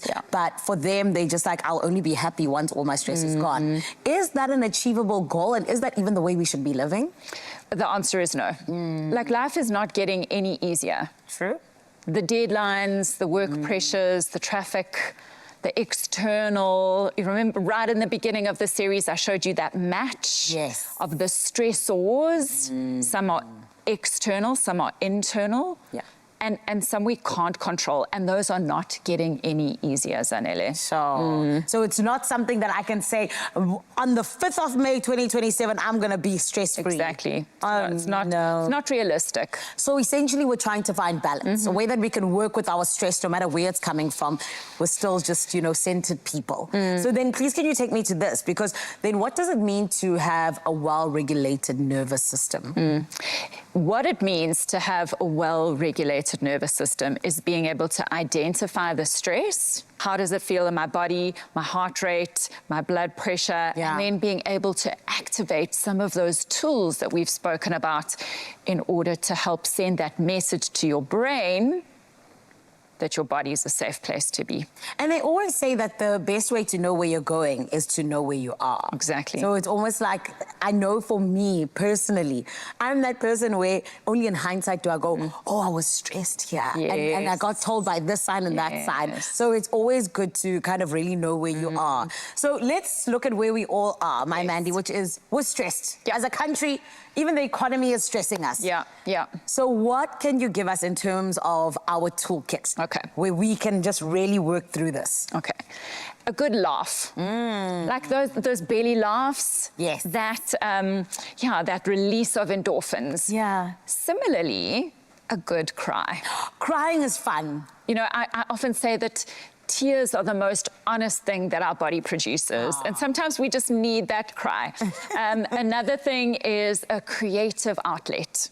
When last did you do something creative? I don't know, Mandy, it's my life. I do it every day, right? So that's why at the moment I'm actually trying to find something that doesn't have to do with my job, that is creative. So for our listeners today to think back to what they used to do, maybe before adulting hijacked their lives. Maybe it was something creative, maybe it's poetry, maybe it's baking or gardening or drawing or crocheting, who knows?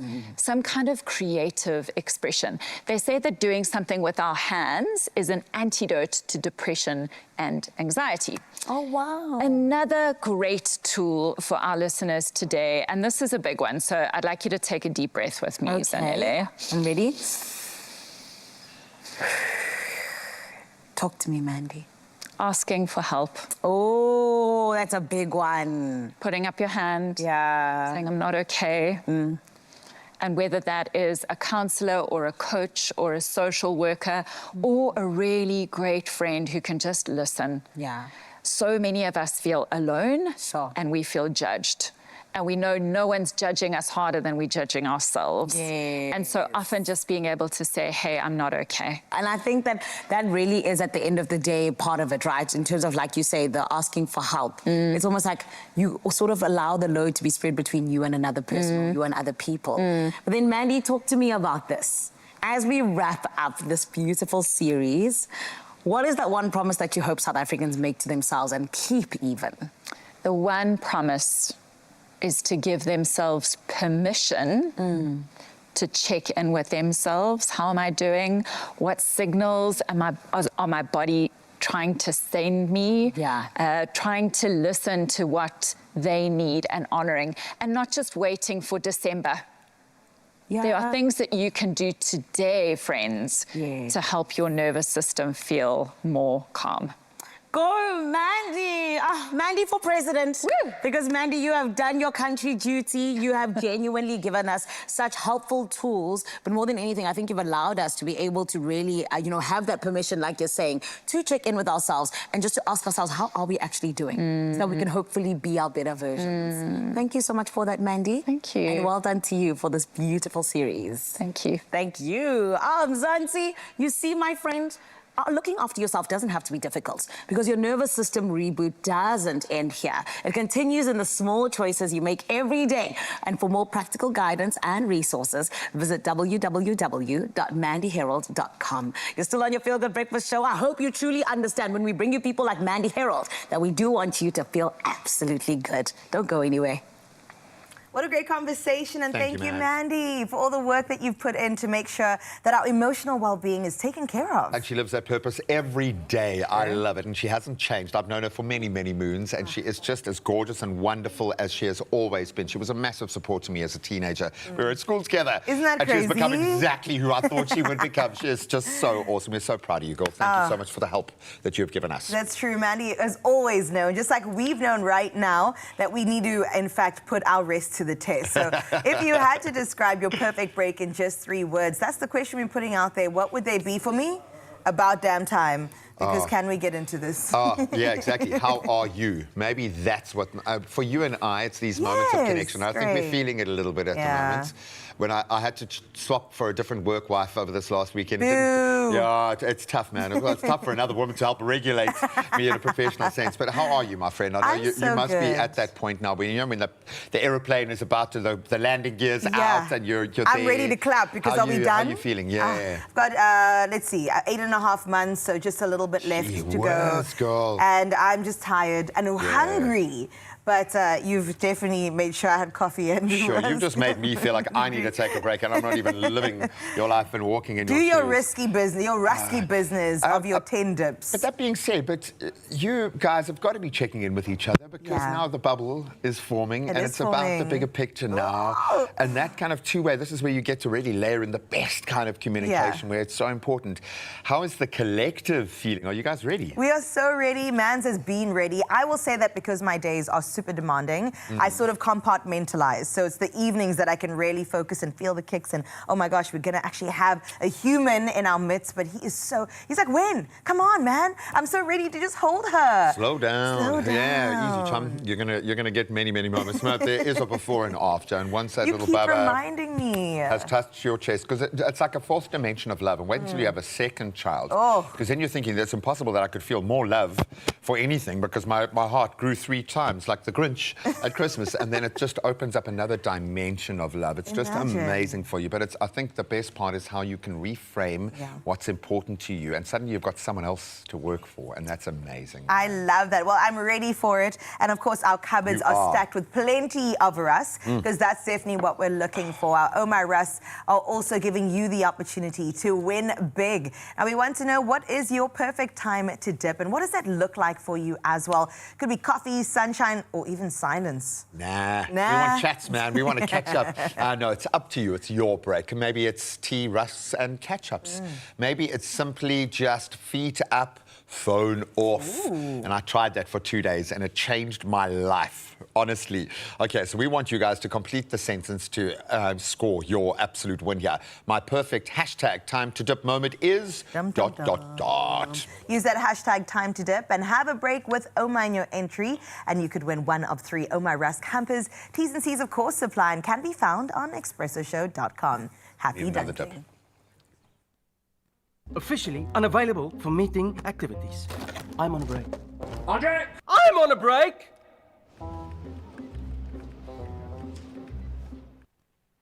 Have having a break. Come on. And in that break time, we want to continue celebrating the wonderful women that come to our Expresso stage. We, of course, still have Candice with us, Candice Weaver, looking gorgeous. And then Amagu's going to be here.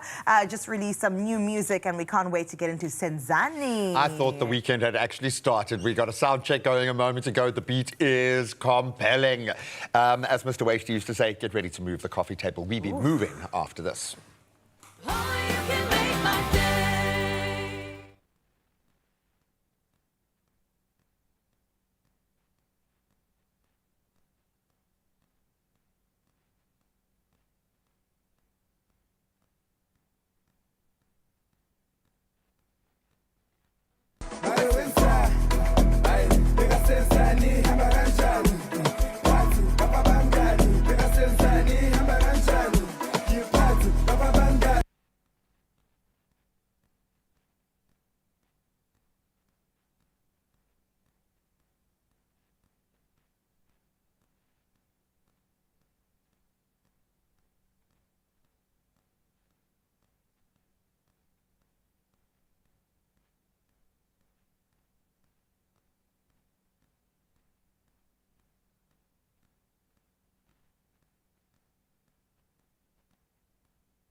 It's my feel-good breakfast show. The rumors are true. It's your feel-good breakfast show. Welcome back to your Expresso show right here on S3.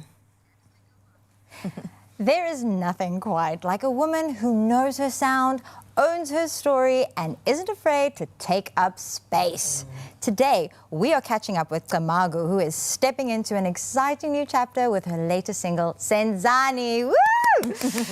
A highly anticipated collaboration with Grammy Award winner Wyclef Jean, with a brand new album and an upcoming Mqabini event also on the horizon. Let's get a sneak peek of her new single. Oh, yes, please.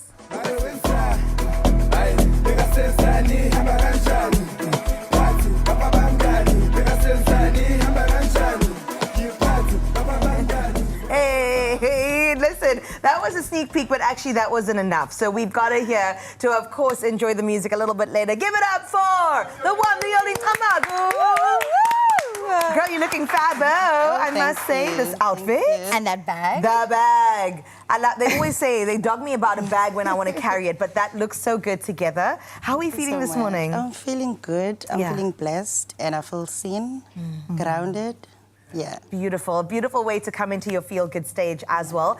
Since we last caught up, because you have been on the show before, you've released a new single and blessed us with new music. It is called Senzani. I mean, how does it reflect where you're at right now in your musical journey? What are we getting into? Yeah, so with Senzani, It's not a song that has a deep literal meaning behind it. It's just one of those songs where we just vibe. And with me seeing that the Cape Town scene is boom dominated, and I felt like I needed to infuse the two sounds, which is amapiano and boom.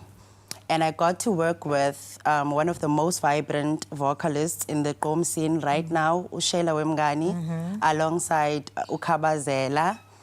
And it's just one of those songs that we just want to vibe.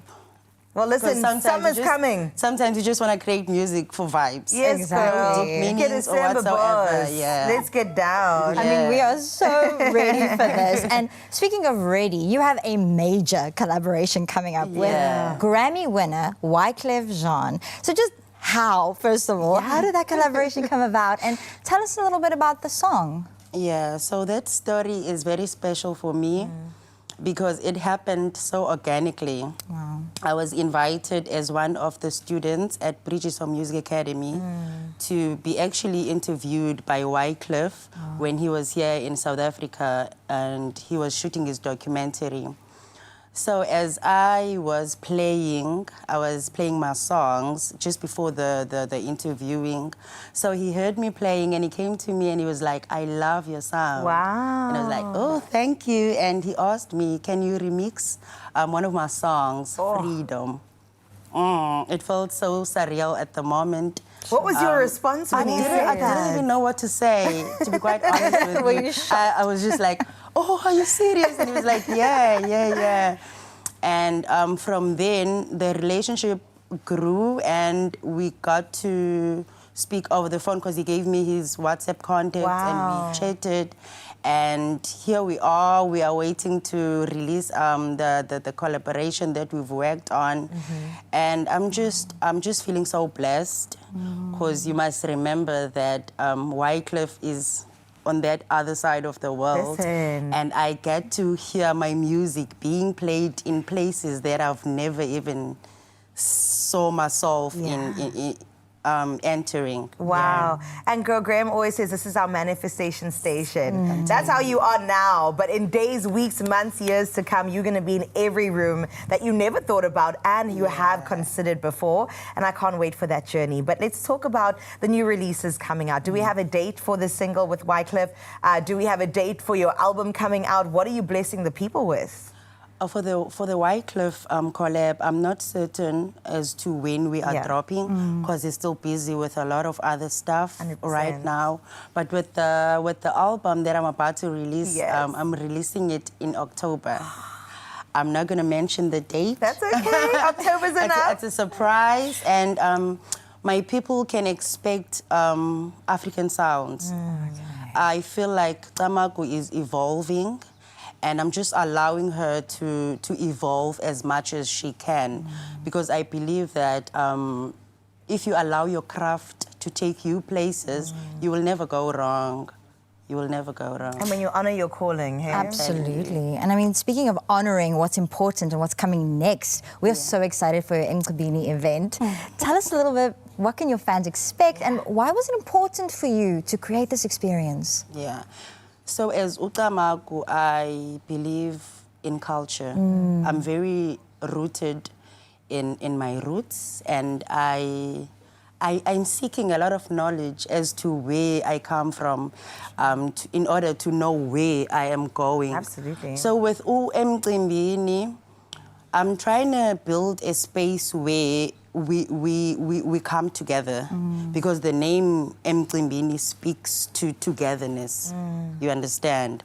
So I'm trying to create something in the scene, in the space that I'm in, for everyone to come together and build something, and to actually remind some people who might not have some questions to ask themselves, to tell them that, okay, this is who you are, and this is where you come from. It's entirely up to you if you want to look into that, but I'm bringing this into you so that you can get to know who you What's are. inside. Yeah, exactly. Absolutely. Yeah. And that's been such a big theme today about when we speak about power, it starts from within. And you are evidence of this. We cannot wait, especially in this Women's Month and beyond, carrying that inspiration with you. So thank you so much, Tamagu. Yes, our prayers have been answered and we are here getting into the goodness of all that she is. In just a little bit, we of course have got 2 songs coming up. Cannot wait, and we're very excited for the very next segment. Stay tuned and get a cup of coffee. Welcome back to the kitchen, and yes, it is still the culinary hotline bling! Back to the amazing Isabella Nia. She's still in the kitchen with us, and we have 3 voice notes to listen to. Clearly very eager to get hold of the new book. By the way, that brisket that we spoke about, that's it. Yes, you do want to win this book. And we'll talk a bit about that brisket in a little bit. And if you have any questions, that number is 063 036 9649. But I'm laughing way too much today. We need to focus. We need to work. But before we do that, we've got 3 voice notes. Yes. So I'm very excited to hear what our viewers have to say. Let's have a listen to our first one. Neen Malvern. When making a pastry, do you always brush it with egg, irrespective of whether you put in a savoury or a sweet filling in it? Thank you. That is a very good question. The question was, when you work with pastry, do you always create that barrier, that moisture barrier? No. Can I tell you why I say no? Yeah. I'm lazy. Yeah, me too. Yeah. So I don't. Yeah. But when it's for a special occasion and you're cooking from Bella's book, Yeah. you do. Yes, but I'm lazy. I don't do that. The one that it's only with this one that I do it with mustard to create a layer, but normally I'm far too lazy for that. And I love that hack of using the mustard. Yes, it's the egg does its job, but I feel like we're gonna have opportunity to add flavor to your dish. Yes. Using that mustard is definitely. I'm going to actually use that whenever I do a savory tart. Yes. That will be my new line. And to your question at home, when you do use ingredients that you know will give off a lot of liquid, please do create that barrier between the ingredient and the pastry. And I love using what you spoke about, the egg yolk. Love that one. Yeah. We've got another voice note. Let's have a listen to the next voice note.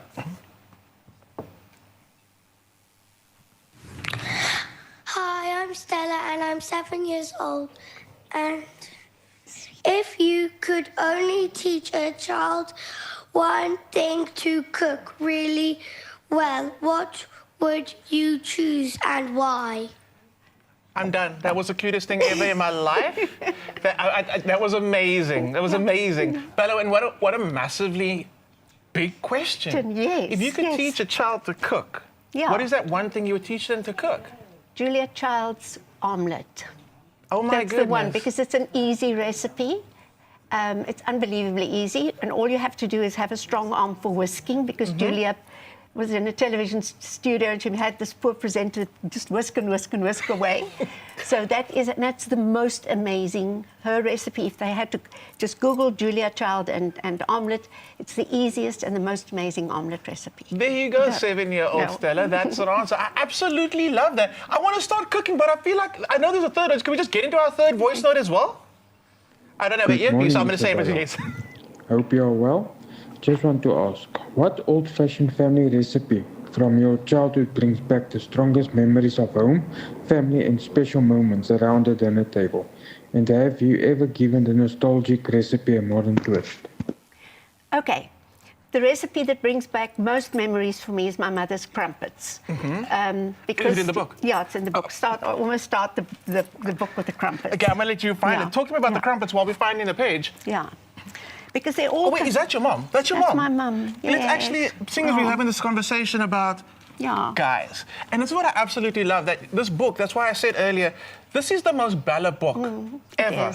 Because you've got so much that you've brought from your past and your personal life that you've put into this book. Absolutely amazing. Back to the crumpets. Back to the crumpets. So crumpets are called drop scones. I think the Queen called them drop scones. Someone else calls them flapjacks. But for me, they'll always be crumpets. Oh my goodness. So this is the modern twist that I do, is I stack them and I make a salted caramel sauce, and there's a twist to the sauce because I put fish sauce in the caramel sauce. Oh, I love a Bella twist. Yes. You put fish sauce in the caramel sauce. Yeah.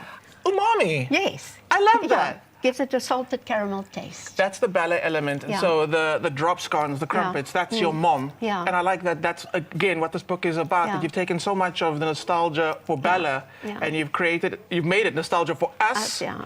We weren't even there. Yeah. And then you've added that personality to the recipes. And it's just so incredible. We got those 3 beautiful voice notes. Please do keep the voice notes coming in. Ayo Blanco. Yes. Is next on the menu. Yeah. I absolutely love it. Ayo Blanco. Can you tell us more about it, please? Okay. It is, for me, it's one of the most, it's one of the easiest recipes to make, and it is just so tasty. It's the almond version of a gazpacho, I would say. Which is why I love it. Yeah, yeah. And the thing I think I love most about this is that to use fresh produce the whole time. I'm very big on using fresh all the time. So not rancid almonds, but fresh almonds. You have to blanch them because then it becomes much creamier. It's also a combination of creamy almonds, the quite the harsh taste of the garlic, loads of garlic in it. It gets the sherry vinegar. Now, with the sherry vinegar, I found that you've got to perhaps spend a little bit more money and get a really good sherry vinegar. Otherwise, it's net saying it's just vinegar. So if the sherry vinegar is too strong, like too much of an acid taste, I would add a little bit of maple syrup. The maple syrup. There we go. What I love is also everything gets blended. It's blended. I'm sorry to cut you short. Do you think we can blend and get this all ready in 2 minutes? Yes. Okay, challenge accepted. The team upstairs, we can do this in 2 minutes. Yeah. There we go. Again, it's the quality of ingredients, because we're not using a lot of ingredients. Yeah. So focus on that. Can I gooi? Yeah, gooi. And you can gooi this at the same time. Garlic. And we're going to go 4 cloves. Yeah. Nice. And garlicky. Okay. And your grapes? And the grapes go right at the end, yeah. So that, and we'll do a little bit of pepper, a little bit of salt. Okay. Touch of pepper, touch of salt. We'll do a little bit of vinegar. That's the olive oil. Nice, Bella. Nice one. Amper maak ek my naam Bolly. I love sherry vinegar, honestly. I'm going to put quite a bit in. Okay. Okay, you can blend it.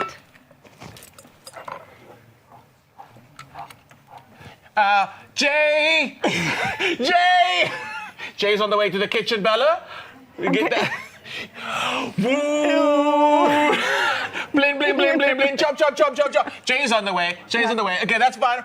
It's going to happen. Talk to that in a moment. Jay, come into the kitchen. Jay's going to sort that out over here. Bella, let's talk about the tart. While Jay's busy. Hello, Jay. Say hello, Mensa. Hello. There we go. Okay, tart. All right. The maple syrup went on Maple syrup went on, some olive oil went on. We're going to put some fresh thyme. You can put loads of fresh thyme on. And then we just put a little bit of feta if you really want to. Most of the time I do it without the feta, but I mean, it's lovely. You can cover it with feta. And then it goes into the oven. Tomatoes and salt. Yeah. Like, I can literally just eat a tomato, put a bit of salt, and the feta kind of brings that through with that salty brininess. Yeah. So I definitely love that addition to it. But I mean, like ricotta, play around with it. Yes, you can put blue cheese, whatever you wish. Yeah, goat's cheese, yeah. So I love that. I love that. There we go. I've got to tell the people, the voice notes have been absolutely amazing. We will actually announce who those winners are of the cookbook. Okay. We're also going to say, get the book so you can get the recipe for the Ayo Blanco, okay? Yeah. You're going to want to make it. It's delicious. Make the tart. Bella, you've been absolutely sensational and amazing. Thank you for being here. And happy birthday. You've been great too. Tune in next week for more Culinary Hotline Bling!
It's my feel-good breakfast show. Welcome back. Thanks for joining us. It is your Feel Good Breakfast show. So let's get those news headlines over to you and we get started out nationally with President Cyril Ramaphosa, who says more than 170 infrastructure projects worth an estimated 264 billion rand are expected to enter procurement over the next 12 to 18 months. Now, the projects span water, sanitation, transport, logistics, energy and municipal infrastructure. Speaking at the Sustainable Infrastructure Development Symposium, Ramaphosa said the latest construction book lists projects worth more than 350 billion rand. Now, he says government will publish quarterly performance reports to track progress and ensure projects move from plans to investment and ultimately construction. In other national news, 2 of 4 suspects accused of murdering boxer Zolani Tete were returned to the Mdletsane Magistrates Court on the 1st of September for a bail application. Now, the bantamweight world champion was shot dead last Friday, while his girlfriend was wounded. A 22-year-old suspect is seeking bail or a hospital transfer because of a medical condition, but his request was denied. Meanwhile, 3 suspects appeared in court yesterday in connection with the former Knysna mayor Aubrey Tsengwa's murder, while a 4th handed himself over to the police. Let's take a look internationally now. We start with Tanzania, where the Vice President Emmanuel Nchimbi has resigned, saying he wants to respect President Samia Suluhu Hassan's wishes. Now, his resignation will take effect on the 4th of September. Nchimbi said he had promised to step down if Hassan wanted a different vice president and was convinced she now wanted a change. His resignation comes amid reports of tensions within the government and a week after a newspaper was suspended for reporting alleged divisions. International observers have raised concerns about shrinking political civil rights in Tanzania. But further now into Canada, where they've announced retaliatory tariffs on about $20 billion worth of imports. That's matching the latest American duties, dollar for dollar. Now, the tariffs ranging from 15 to 50% will take effect on the 8th of September and cover more than 700 products, including the likes of steel and aluminium, agricultural equipment, plastics and electronics. Now, Ottawa has also announced a $7.5 billion Canadian dollar support package for businesses affected by the trade dispute. The move follows US President Donald Trump's decision to impose 50% tariffs on Canadian products. And closing off with sad news coming from Tinseltown, where this morning we found out that country music legend Dolly Parton has died at the age of 80, leaving behind a legacy that stretches far beyond her music. Rising from poverty in rural Tennessee, she became one of the world's most beloved entertainers, with timeless hits like Jolene, 9 to 5, and a song made famous by Whitney Houston called I Will Always Love You. But perhaps her greatest legacy is the kindness she shared with the world. Through her imagination library, more than 150 million books have been given to children, while she also supported disaster relief, medical research, and countless other causes. And Dolly Parton's extraordinary career spanned across music, film, business, and philanthropy, but it was definitely her warmth, wit, and generosity that made her truly unforgettable. Well, thank you for the music, Dolly Parton. You will always live on through it. That's where we leave your 8 o'clock news. Let's get your final sporting highlights.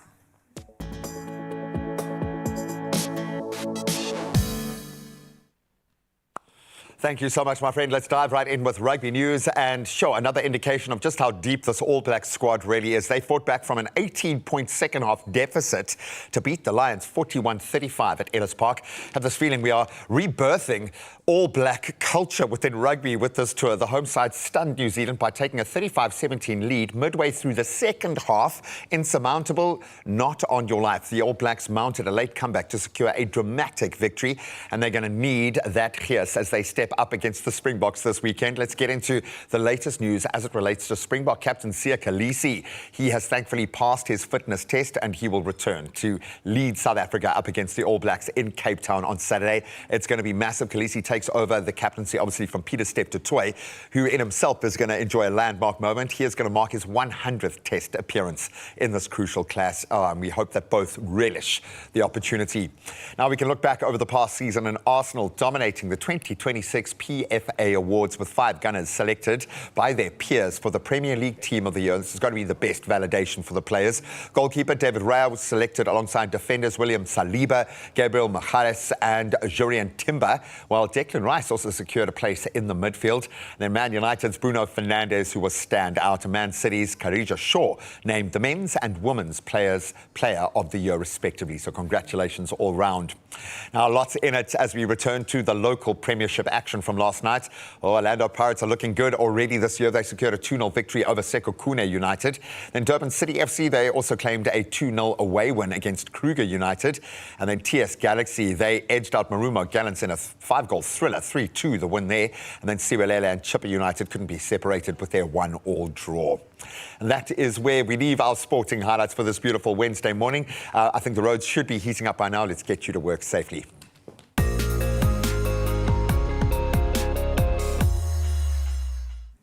Well, thank you, G-Man. Let's get straight into the roads out in Cape Town in Boetesig, where congestion is building on the N7 northbound at the Bosmanstam Road off-ramp. Motorists can expect delays and are, of course, advised to plan ahead as they reach the roads. Well, speaking about the roads, let's find out when you get out there how you can get double the rewards. Should be more rewarding. Simply fill up at Shell, scan your Shell V Plus rewards card and pay using your ABSA Visa card. Enjoy up to 30% real cash back through ABSA Rewards, up to 50 cents per litre instant cash back on fuel through Shell V Plus rewards, and up to 2.5% cash back on qualifying in-store purchases. Every journey is another opportunity to earn. Keep filling up, keep earning with Shell V Plus rewards and ABSA Rewards. Well, travel safe on the roads, and as you tackle that final bit of traffic, we wish you all the best. Let's get you your weather to prepare you for the days ahead. Polokwane, you are up first with sunny skies that will take over much of your day today. Let's delve into your temperatures. We start at a low of 10 and it increases to a high of 26 degrees. Now, as for tomorrow, it will be spent under partly cloudy conditions. Your temperatures will range between 8 and 22, that high sitting at 22 consistently until Friday. And then out in Klerksdorp, some sunny skies will set the tone for your Wednesday. Temperatures will start with a chilly 11 and then work its way up to a warm 28 degrees. As we look ahead, cloudy conditions can be expected tomorrow, with temperatures ranging between 10 and 25. The clouds will still linger here and there. And then into Pretoria we go with plenty of sunshine on the cards for you today. A chilly start of 12 degrees that increases to 28 as the day progresses. As we look ahead, temperatures will remain in the low to mid-20s. It will reach 23 degrees tomorrow, and by the weekend, stay in those mid-20s. And then the City of Gold is up next. Johannesburg, predominantly sunny skies are set for you today. A 10-degree start, and your max is coming at you at 25. Now, there will be a mix of sunny and cloudy conditions that will define your upcoming days. Those daytime highs will remain consistent at 21 degrees between tomorrow and the weekend. Mbombela, mostly sunny days in store for you today. Your temperatures will sit between a low of 14 and that high at 21 degrees. As we look ahead, rain is likely tomorrow at 45%. It eases slightly by Friday to 25%, with temperatures warming up over the weekend. And in the beautiful Bloemfontein, clear and sunny skies will hold throughout your day today. As for your temperatures, we'll start at a chilly 9 degrees and that increases to a warmer 27. Now, sun-filled skies will gradually turn cloudy from tomorrow, with daytime highs settling consistently at 24 degrees for the next week. To the coastline we go now. Let's start with Richards Bay, where 50% chance of afternoon rain is forecast. Temperatures sit between a cool 17 and a high of 22. Now, partly cloudy skies will define your days from tomorrow. On Thursday, there is a 35% chance of rain. Let's move into Durban next, where today ushers in a 45% chance of afternoon showers. Your temperatures will range from a cool 17 to a warmer 22 degrees. And as we look ahead, tomorrow and Saturday are set to welcome strong winds, with temperatures remaining in the low to upper 20s. And then out in Mthatha, sun-filled conditions will dominate your skies today. Bit of a chilly start of 11 degrees that increases slightly to 19. Now, cloudy and humid conditions will settle in. Your temperatures will climb to 30 degrees on Friday, and by the weekend, 31 will meet you. Out in Uba, skies will remain sunny across your region today. As for your temperatures, a biting cold start of 7. That increases slightly to 23 over the next while. Now, the next 3 days, the mercury will climb into the low 30s under partly cloudy conditions. And then into Kugompo City we go with afternoon showers that are likely today, chanced at 50%. Bit of a cold one, 16 is your low, 19 will be your high today. Now, partly cloudy skies are expected as the week progresses, with strong winds set for tomorrow. Well, that brings us to GQ. Out in Gqeberha, partly cloudy skies will feature across your city. A brisk start of 12 that will increase at least to 20 degrees today. Now, cloudy conditions will persist over the coming days, with temperatures warming to 30 degrees by Friday.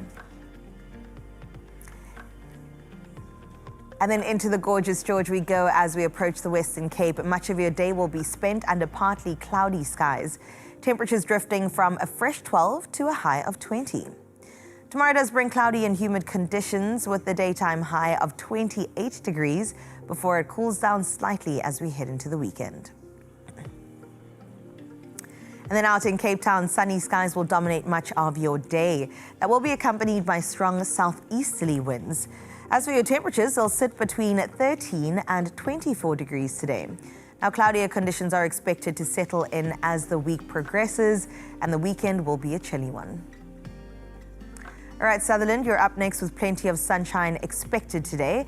No rain is on the cards for you, though, so let's see what your temperatures are giving. A low of 9 and a high of 25. There will be a mix of both sunny and cloudy conditions that will define the coming days. Strong winds can be expected across both Friday and Saturday. And then into Kimberley we go next with sunny skies that are set to dominate your forecast for today. As for your temperatures, it will move from a low of 11 and then increase to a welcomed high of 29. Warm conditions will continue tomorrow with temperatures reaching a daytime high of 28 degrees. Over the weekend, it's a consistent 27 as your max. All right, Uppies, our final stop out in Uppington. Today you'll look up to bright sunny skies, temperatures ranging between a cool 13 and that hot high of 33 degrees.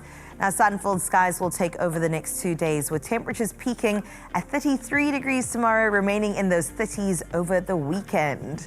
Well, at least Uppington is showing up when it comes to the new season that we're all anticipating. But now, though, what we're anticipating is our 8 o'clock sunrise view. Before we get there, we've got to start off the morning at 6 o'clock as a recap. Now, we started out in Limpopo, out in Burgersfort, where Vanessa Motlala shared this view.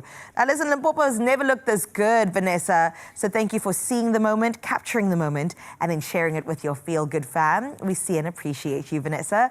Up next, we move to Durban, where Shanae Matthews captured this morning view. Now, Durban has a lot of new developments coming your way. Maybe this picture should be framed and also put up as a tourist attraction. It is beautiful. Well done, Shanae. Finally, set up very nicely is Mervyn Fenner out in PMB. And listen, this time he sent a video, a time lapse, in fact, of what it's looking like out in PMB, baby. Mervyn Fenner, you've outdone yourself. I will say you've sent through beautiful morning views, so you thought, how can I step it up? This is exactly how you do so. So thank you for getting in touch, and we appreciate seeing exactly what it looks like through your eyes this morning. And here's that number once again, 0630369649. It is a multi-use WhatsApp line. We get your morning views, but we also get your culinary conundrums.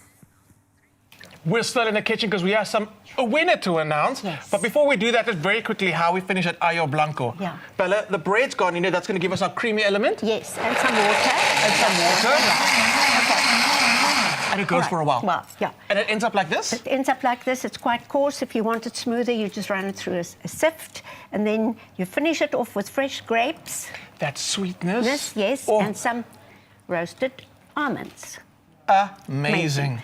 And you would serve this. This would be for quite a few people because you would serve it in smaller little glasses or little cups because it's quite potent. Oh, quite potent. You heard it right here. Get the book, get the recipe. Talking about get the book, get the recipe. Yes. We have to pick a winner. Yes. And we have. Yes. So our very first winner of a beautiful book and a hamper is Dwayne Claassen. Yes. And his question was about the nostalgic recipe. Yes. So, well done, Dwayne! But there's more. Yes. Because how cute was? I know, Stella. Stella Little gets a book. 7-year-old Stella gets a book, and I'll write you a special message. Congratulations on winning your books. Please do cook out of them. Take a picture and send it to us. We'd like to do a little throwback and actually put a picture up on the culinary hotline to talk about it. So get your book, take a picture. Bella, thank you again for being in the kitchen. Thank you for having me. Absolutely phenomenal, and happy birthday. Thank you. Tune in next week for more culinary hotline bling.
It's my feel-good breakfast show. Oh, I want you to look at the fire in my eyes right now. This has got my passion and purpose firing on all cylinders, so I think it's going to inspire you. For David Mlambo, basketball was never just a game. Growing up in Zimbabwe, the sport gave him a positive place to be after school, a safe place. And while some of his friends were being drawn into drugs, 5 of his close childhood friends would eventually lose their lives to drug overdoses. He wasn't going to let that sit in his life. David has since turned that personal tragedy into purpose, founding After School Hoops Zimbabwe, an initiative that uses sport, that uses mentorship and community to give young people a positive alternative. And for that, I'm going to ask my 3 cameramen to give you a massive round of applause. David, thank you so much for being here, my friend. Thank you for having me here on this show. I really appreciate this opportunity for me to tell my story. Is your story going to break me, man? How did your story not break you? Take me back to, is it Mutare, where you grew up? With your 8 friends, your close childhood friends, that narrative took a very dark turn. You lost 5 of your close friends because of what the community pressures were for them at that point. Take us back to that time of your life. Yeah, so when we were growing up, we used to play soccer, like barefooted, run around, dance. So when the drug overdose issue came through, my friends, they passed away unknowingly, and I didn't know they were doing drugs. So it broke me down to a stage. I felt like I don't want another child to lose his life through drugs. So I sit down with my coach, Coach Tonde. He was my coach. Love you, Coach. So I told him about the vision. He said it's a good vision, but how are we going to do it? I said, God will provide, and He will make a way for us to make sure we save more lives through sport. So we helped about 5,000 kids that year. So it showed us we had a lot of work to do in Manicaland. Then after that, we had another group which came in. They keep coming in, more groups. So, yeah. Now you've created a movement. It's gone far beyond what you set out to achieve. But I'm going to take you back to that traumatic time, because clearly you've had to take yourself there to protect others from going down that path. If you can remember your own state of being at that time, why didn't you go down that path? What was different for you? What kind of picture do we need to paint for young men not to go down that path? So my path was, I had basketball with me and the court. So usually when I'm out of school, when we finish at 2 o'clock, I had to go to a basketball practice with my coach, with Coach Tonde. So after that, we go to the community, we train youngsters and the court. So basketball wasn't just something. To me, it was everything. It was everything. It changed my life, and it took me to places where I never thought I could go to. So for those wanting to make the kind of impact that you are doing on the ground floor, what advice do you have for them? So my advice to them is, let's start it small, and we grow it. We share the vision usually to other people around us, and also on social media, so people can see what you're doing and they can join in. Oh, if people want to take what you're doing to the next level, I know there are sponsors who believe in the power of sports out there. We might be listening to, our CEO might be listening right now going, this is what I want to back. If people want to back you, want to support what you are doing, how can we do that? So you can go to our Facebook page, our Instagram, you can go to our website, you can see what we're doing. You can come along and save the young generation to stay away from drugs and violence and crime. We just move that gateway out the way, and then who knows, along the way we might discover the next NBA star. Yeah. But every player on that team, their life will be improved. And I keep reinforcing that the only massive pre-marker of success as an adult that we've been scientifically been able to establish, sport. Play team sport. Get out there, prove yourself as a young man in a different space. You're amazing, brother. Thank you so much for doing what you do. Thank you very much, sir.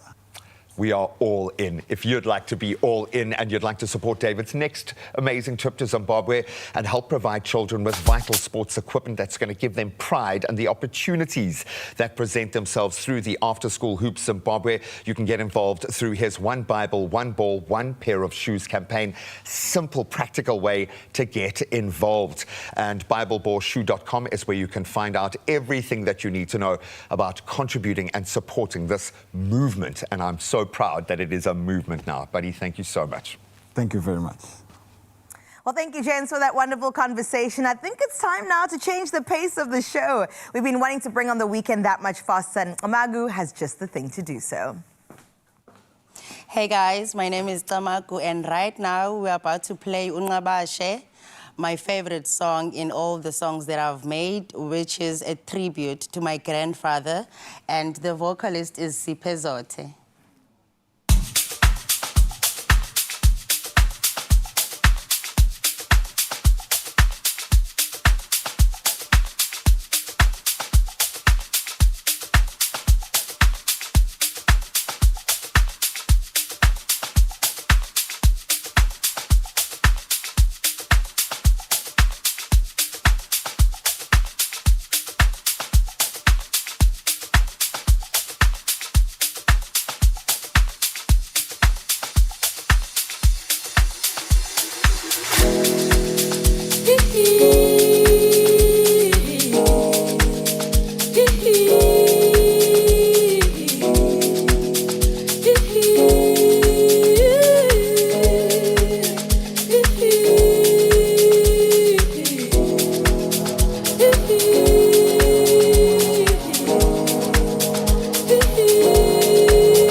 It's my feel-good breakfast show. Welcome back, you beauties. Thank you so much for joining the conversation, and hopefully you are connected right now on the social media platforms. Great jumping off point this morning, because often there's something going on that you don't know about. It's true. But I like this kind of work. Within. All right, so we've asked you this question. What are you currently working on within yourself that nobody else can see, but maybe you feel the impact day in, day out? Roxy Mays, thanks for joining us. Every day I work on myself to be a better mom, a better partner, a better pet parent, and a better me. That's a lot. I would think Roxy would start a better you, and then everything else flows from there, right? When you're just a mom, you're okay. Yeah. So I think when that is your jumping off point, as I love to say, everything else kind of fits Flows into a from wake there. behind that. You know, so if you're rocking Wow. up as a mom, don't worry, you're ticking most of those boxes. Well done, So Roxy. don't judge yourself too heavily. Mala Mahadima saying, good morning, Expresso team. Currently learning how to tackle challenges without anger and war. My goodness. She doesn't want to choose violence. No, teach us, show us. Yeah, but sometimes Where do you you are begin? so reactionary. You don't get to a result or get what you want because you're just constantly reacting. Yeah. I like that. Calm In survival down. mode. Dwayne Klaassen, good morning. Right now I'm working on my mindset. So important. Cool. Choosing myself more, trusting the process, leaving yesterday where it belongs, and becoming someone my future self will be proud of. Oh, that's Nobody nice. may see the work happening behind the scenes, but I know how far I've come. And that's how you validate That's it. yourself, man. What are you working on right What am I working on? I think I'm working on how to be more patient and more tolerant. And sleep deprived. I And how to be more sleep I would start deprived. with that. That's which always is gonna be a where thing, I'm yeah. being tested on the patience and the tolerance. Do you know the joy of becoming a parent is you're going to constantly be trying to be better every single day Man. because it always feels like you're kind of failing in Failing some a way, little, and then hey? your kids do something just to validate everything. You're like, oh my word, I produced that. That came That's out of me. our collective. That is amazing, and you're going to have so many moments like that. Well, man. I can't wait, and I will share it with you, all Expresso fam. But thank you. Continue sharing at Expresso Show is where you can find us. As we delve into some skincare, Winter, we want to say goodbye to her. She's still kind of here, though. And if your skin has been feeling a little drier or more sensitive, you're definitely not alone in this. Hey, listen, I've just come back from Josie. My Well, skin be Josie's dry. dry. You'll be putting the lipstick on or the lip ice on, trust me. But I think with all the winter skincare advice out there, how do you know what's actually true? The internet can be a little bit overwhelming. That's true. Okay, so this morning, because of that, we're putting our knowledge to the test and separating the facts from the fiction. Welcome to our True or False Dove Edition Winter Skincare. Okay. Wow, I'm going to test you. Okay, go for it. Because I'm very good when it comes to skin. I'm finding out more when I hear what people are not doing. And I'm Okay. like, I'm not going to judge wow. you. But let's get into it. It's feeling quite judgy already, I must say, but it's okay. I'm ready to be judged. Here's the first I wanna learn. question. You need to moisturize more often in winter because cold, dry air can contribute to moisture loss from the skin. True or false? I'm going to say false. No, it's got to be true. gotta be I've true. felt by the amount of cream that I've needed to put on over the last couple of weeks. Absolutely. You do feel it. And it's also the contrast in temperatures, but I'm going to say true. It 100%, is definitely true, but here's an answer to go along with that. Winter conditions can leave skin feeling drier. Keep your skin moisturized. It's an important part of your winter routine. I've been preaching, jump out the shower, put on the lotion. Yeah, help with the circulation, all Period. those things, because we put our bodies through a lot. We do. So put a little bit back. Okay, but out the gates, I like Okay, that. question Strong. 2. If your skin does feel dry in winter, you should wash it with very hot water to help to add moisture. I don't know, that feels a little bit nonsensy. I'm going to say false. It's false. With conviction, false. We love a hot shower, but the damage it does to the skin. Very hot shower may feel amazing on a cold morning, but hot water can strip your skin of all those natural oils and leave it feeling dry. You must go lukewarm. I don't do lukewarm I.e., water. don't get into a bath after your wife has been in the bath. All women know. But it's a pain threshold thing, right? Yeah. You know? Ours is up here. I don't think we even have a threshold. I think turn it's the just- thing all the way. Crank it up. Man, I waited about an hour and a half to get into the hotel, and we were in a really nice hotel. Yeah. It was like a hibachi grill. Oh, now I'm hungry. Okay, you don't need sunscreen in winter because the sun isn't as strong as the next one. That sounds like something I would say It and then be does. judged heavily for You it. No, would you be? must, because You the UV is still, I was getting warnings about UV. The sun's still there. 365 doesn't go anywhere where you're indoors or outdoors. That is false. UV exposure doesn't disappear when see. temperatures drop. Sun protection should still form a part of your routine. Are you ready for another one? Right, I'm Okay. rocking this. I'm ready. You were man. really good. 10 out of 10. Winter skin can become more sensitive, so using lots of different skincare products is the best way to give it extra care. Oh, tricky. Oh, that feels like a loaded question here. Yeah. I prefer simplicity, so I don't like to use too many things. And I've been warned by the amazing experts we have around us. Bernie wakes us up every morning, gives me very subtle hints as to how I should Right. look after my skin. But I don't think you want to overload with too many things. Find the things that work for you Period. and stay in your lane. So I don't even know if it was true or false. I'm going to say both. We're somewhere in between. We're Switzerland. Let's check it out. When skin is feeling dry or sensitive, keeping your routine simple, there we go, and avoiding unnecessary irritation can actually be more helpful. Yeah, back to the basics. Yeah, keep it simple. Keep that can it apply to me in simple. most areas of my life. In fact, when it comes to men and skincare, Keep it simple. Last one. Let's see if we can get 5 out of 5. Okay. A good winter skincare routine is less about doing more and more about keeping your skin clean, moisturized, and protected. It's got to be true. It's got to be true. I think they fed that one to me. But it's the consistency, I think, for me. That's right. Looking after your skin isn't about a complicated routine, as Grace said.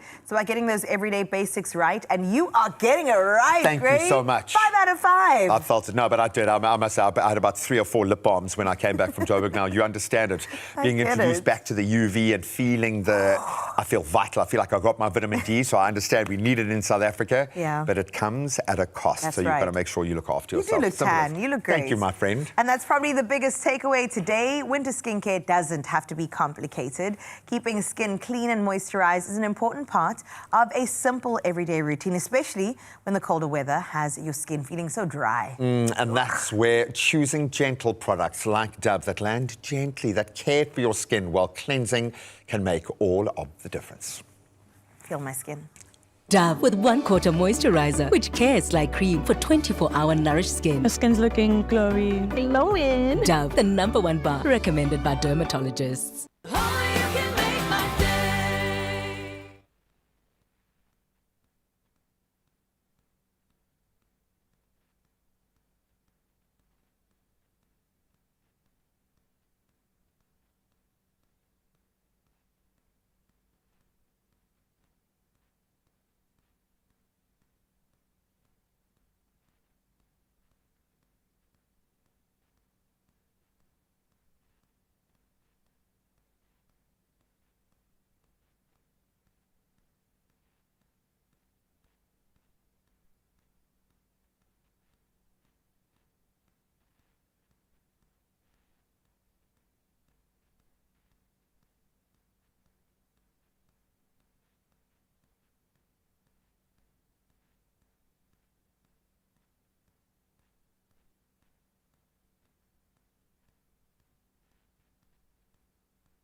It's my feel-good breakfast show. Welcome back. A little bit earlier this week, I had the awesome privilege of visiting Fairview Cheesery to see firsthand what goes into making Woolies white mold cheeses. It was mind-blowing. Well, today, I normally say Scotty doesn't know, but today Scotty knows. Scott Parker is here to show us how to transform Woolies camembert into an indulgent centerpiece, baked over the Everjour and served with crispy porcini mushroom girassolini. Did I say that even remotely right? You were close. Graham doesn't know. Scotty doesn't know normally, but Graham doesn't know today. This is exciting, buddy. How are you, first of all? I'm good. I'm good, thank you. I did my Pilates this morning. I had my coffee. I'm ready to go. You look ready. You've got the kind of energy.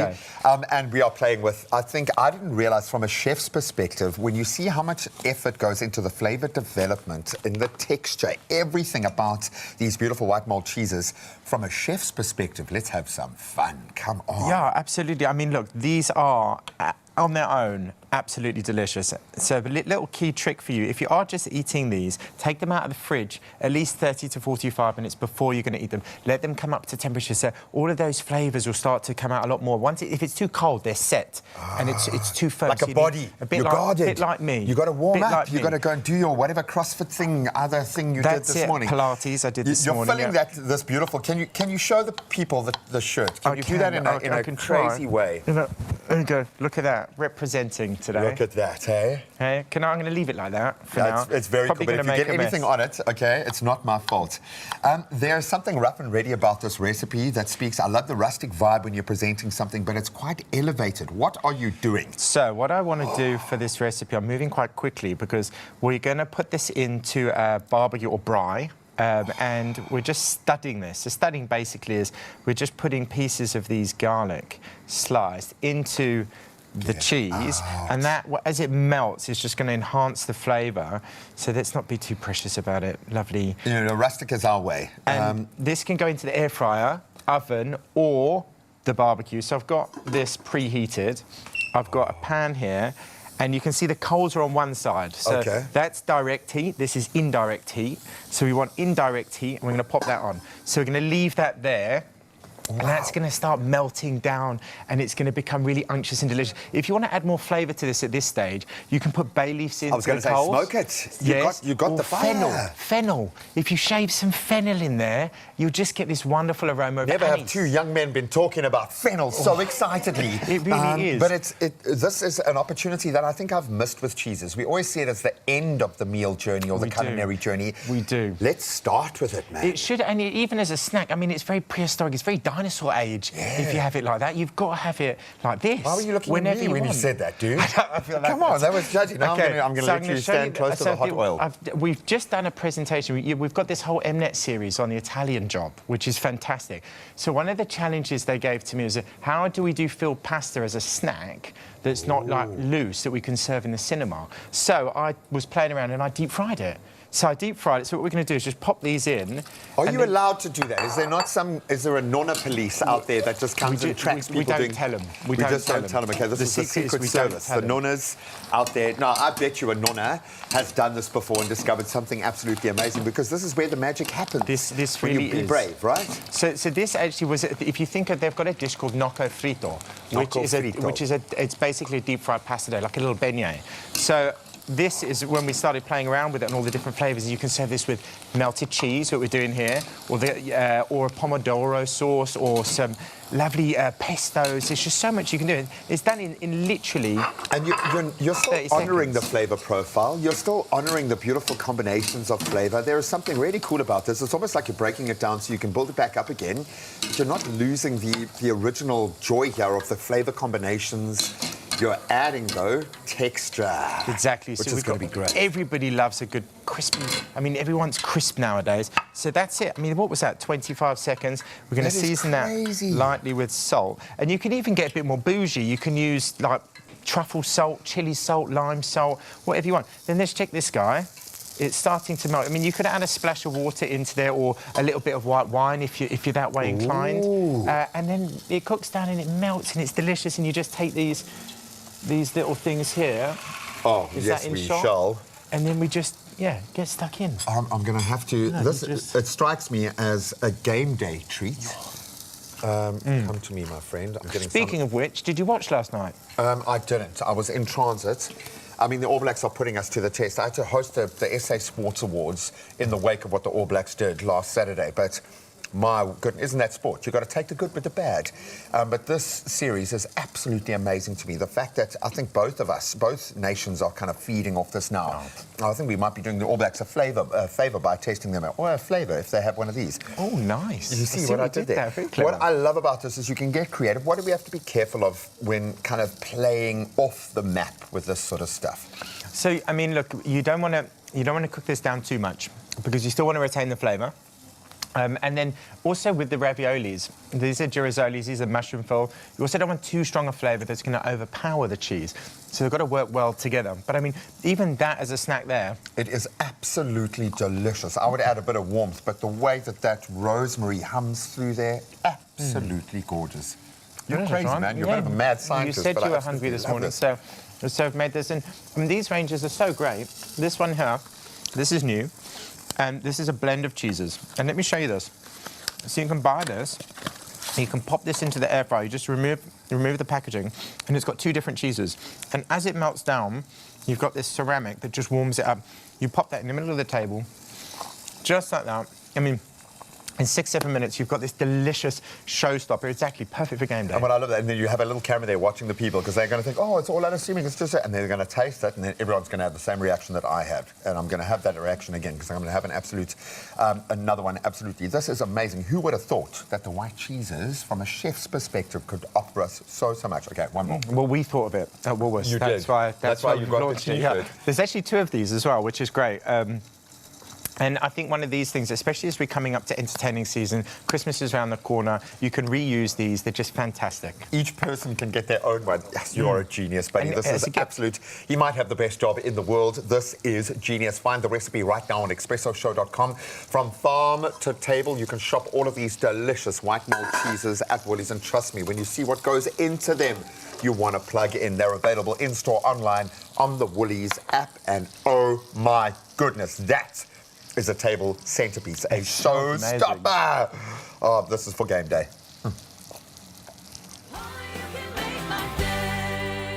Think it's just another day?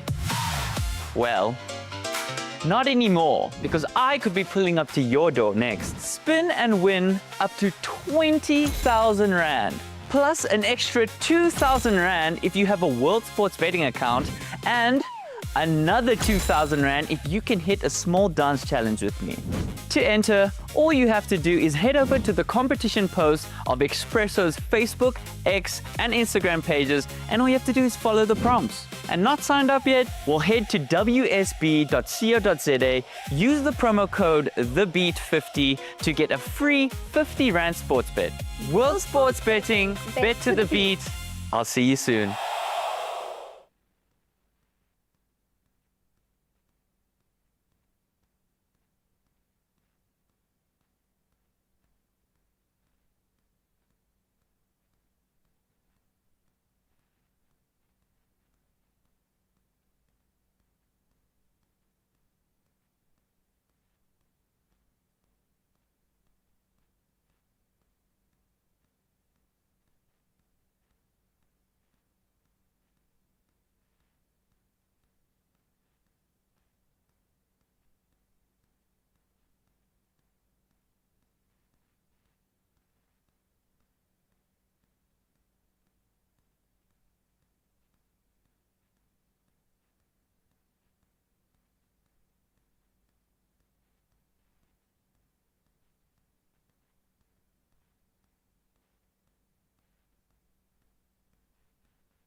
It's my feel-good breakfast show. Welcome back, you beauties. Time to have some fun. Oh, I'm really excited to get into this fun. Something magic is unfolding this Friday in Mzansi. Right here on your Feel Good Breakfast Show, our friends at Honor are taking us on a journey into the future of tech. Oh, we're going to be joined once again by the incredible Fred Ju, CEO of Honor. Hopefully I won't drop his phone this time, but they allow it, actually. He's going to give us an exclusive look at the brand new foldable Honor Magic V6. Oh, my gosh. There are some amazing new faces joining the Honor family as well. We're going to discover how the brand is building an entire ecosystem around the way that we live, work, and, of course, on the show, play. And we've been playing. We can't wait for the CEO of South Africa to show us the way, and that's why it's just the beginning. We'll get a sneak peek of what to expect with the latest Honor Pad 20 and also Magic Book X14. Before getting a glimpse of something that sounds like it belongs in the future, the revolutionary Honor robot phone. No, shush, man. The FOMO kicked in at the beginning, okay, and it's only going to get worse. I love it, so please don't miss the magic. That's this coming Friday. It's going to be big.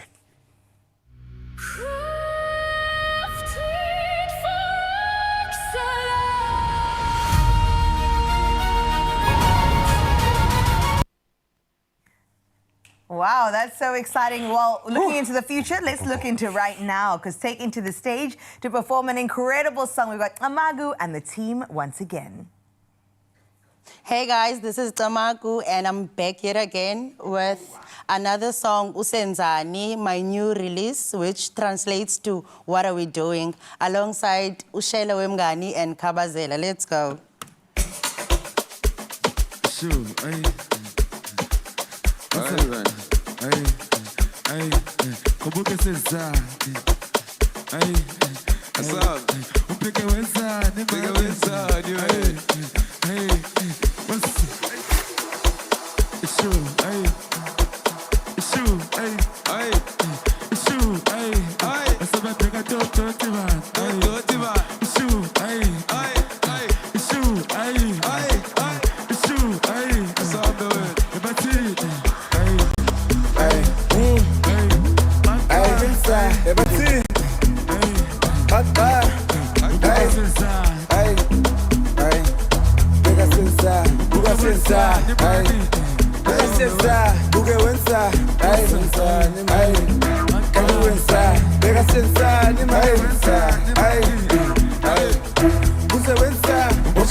emanzini mosha kanjani lapho sini correct bangsa mshini correct elokishini dripper emanzini bheka sensa ay ay mbuke wenzani mani ay ay mosha kanjani lapho sini correct bangsa mshini correct elokishini dripper emanzini bheka sensa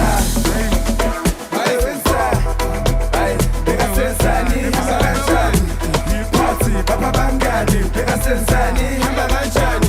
Siphathi, Papa Bangani, bheka sensa. Bheka sensani mani.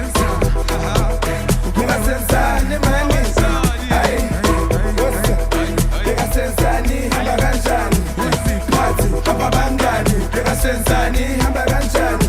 Siphathi, Papa Bangani, bheka sensa. Another feel-good production.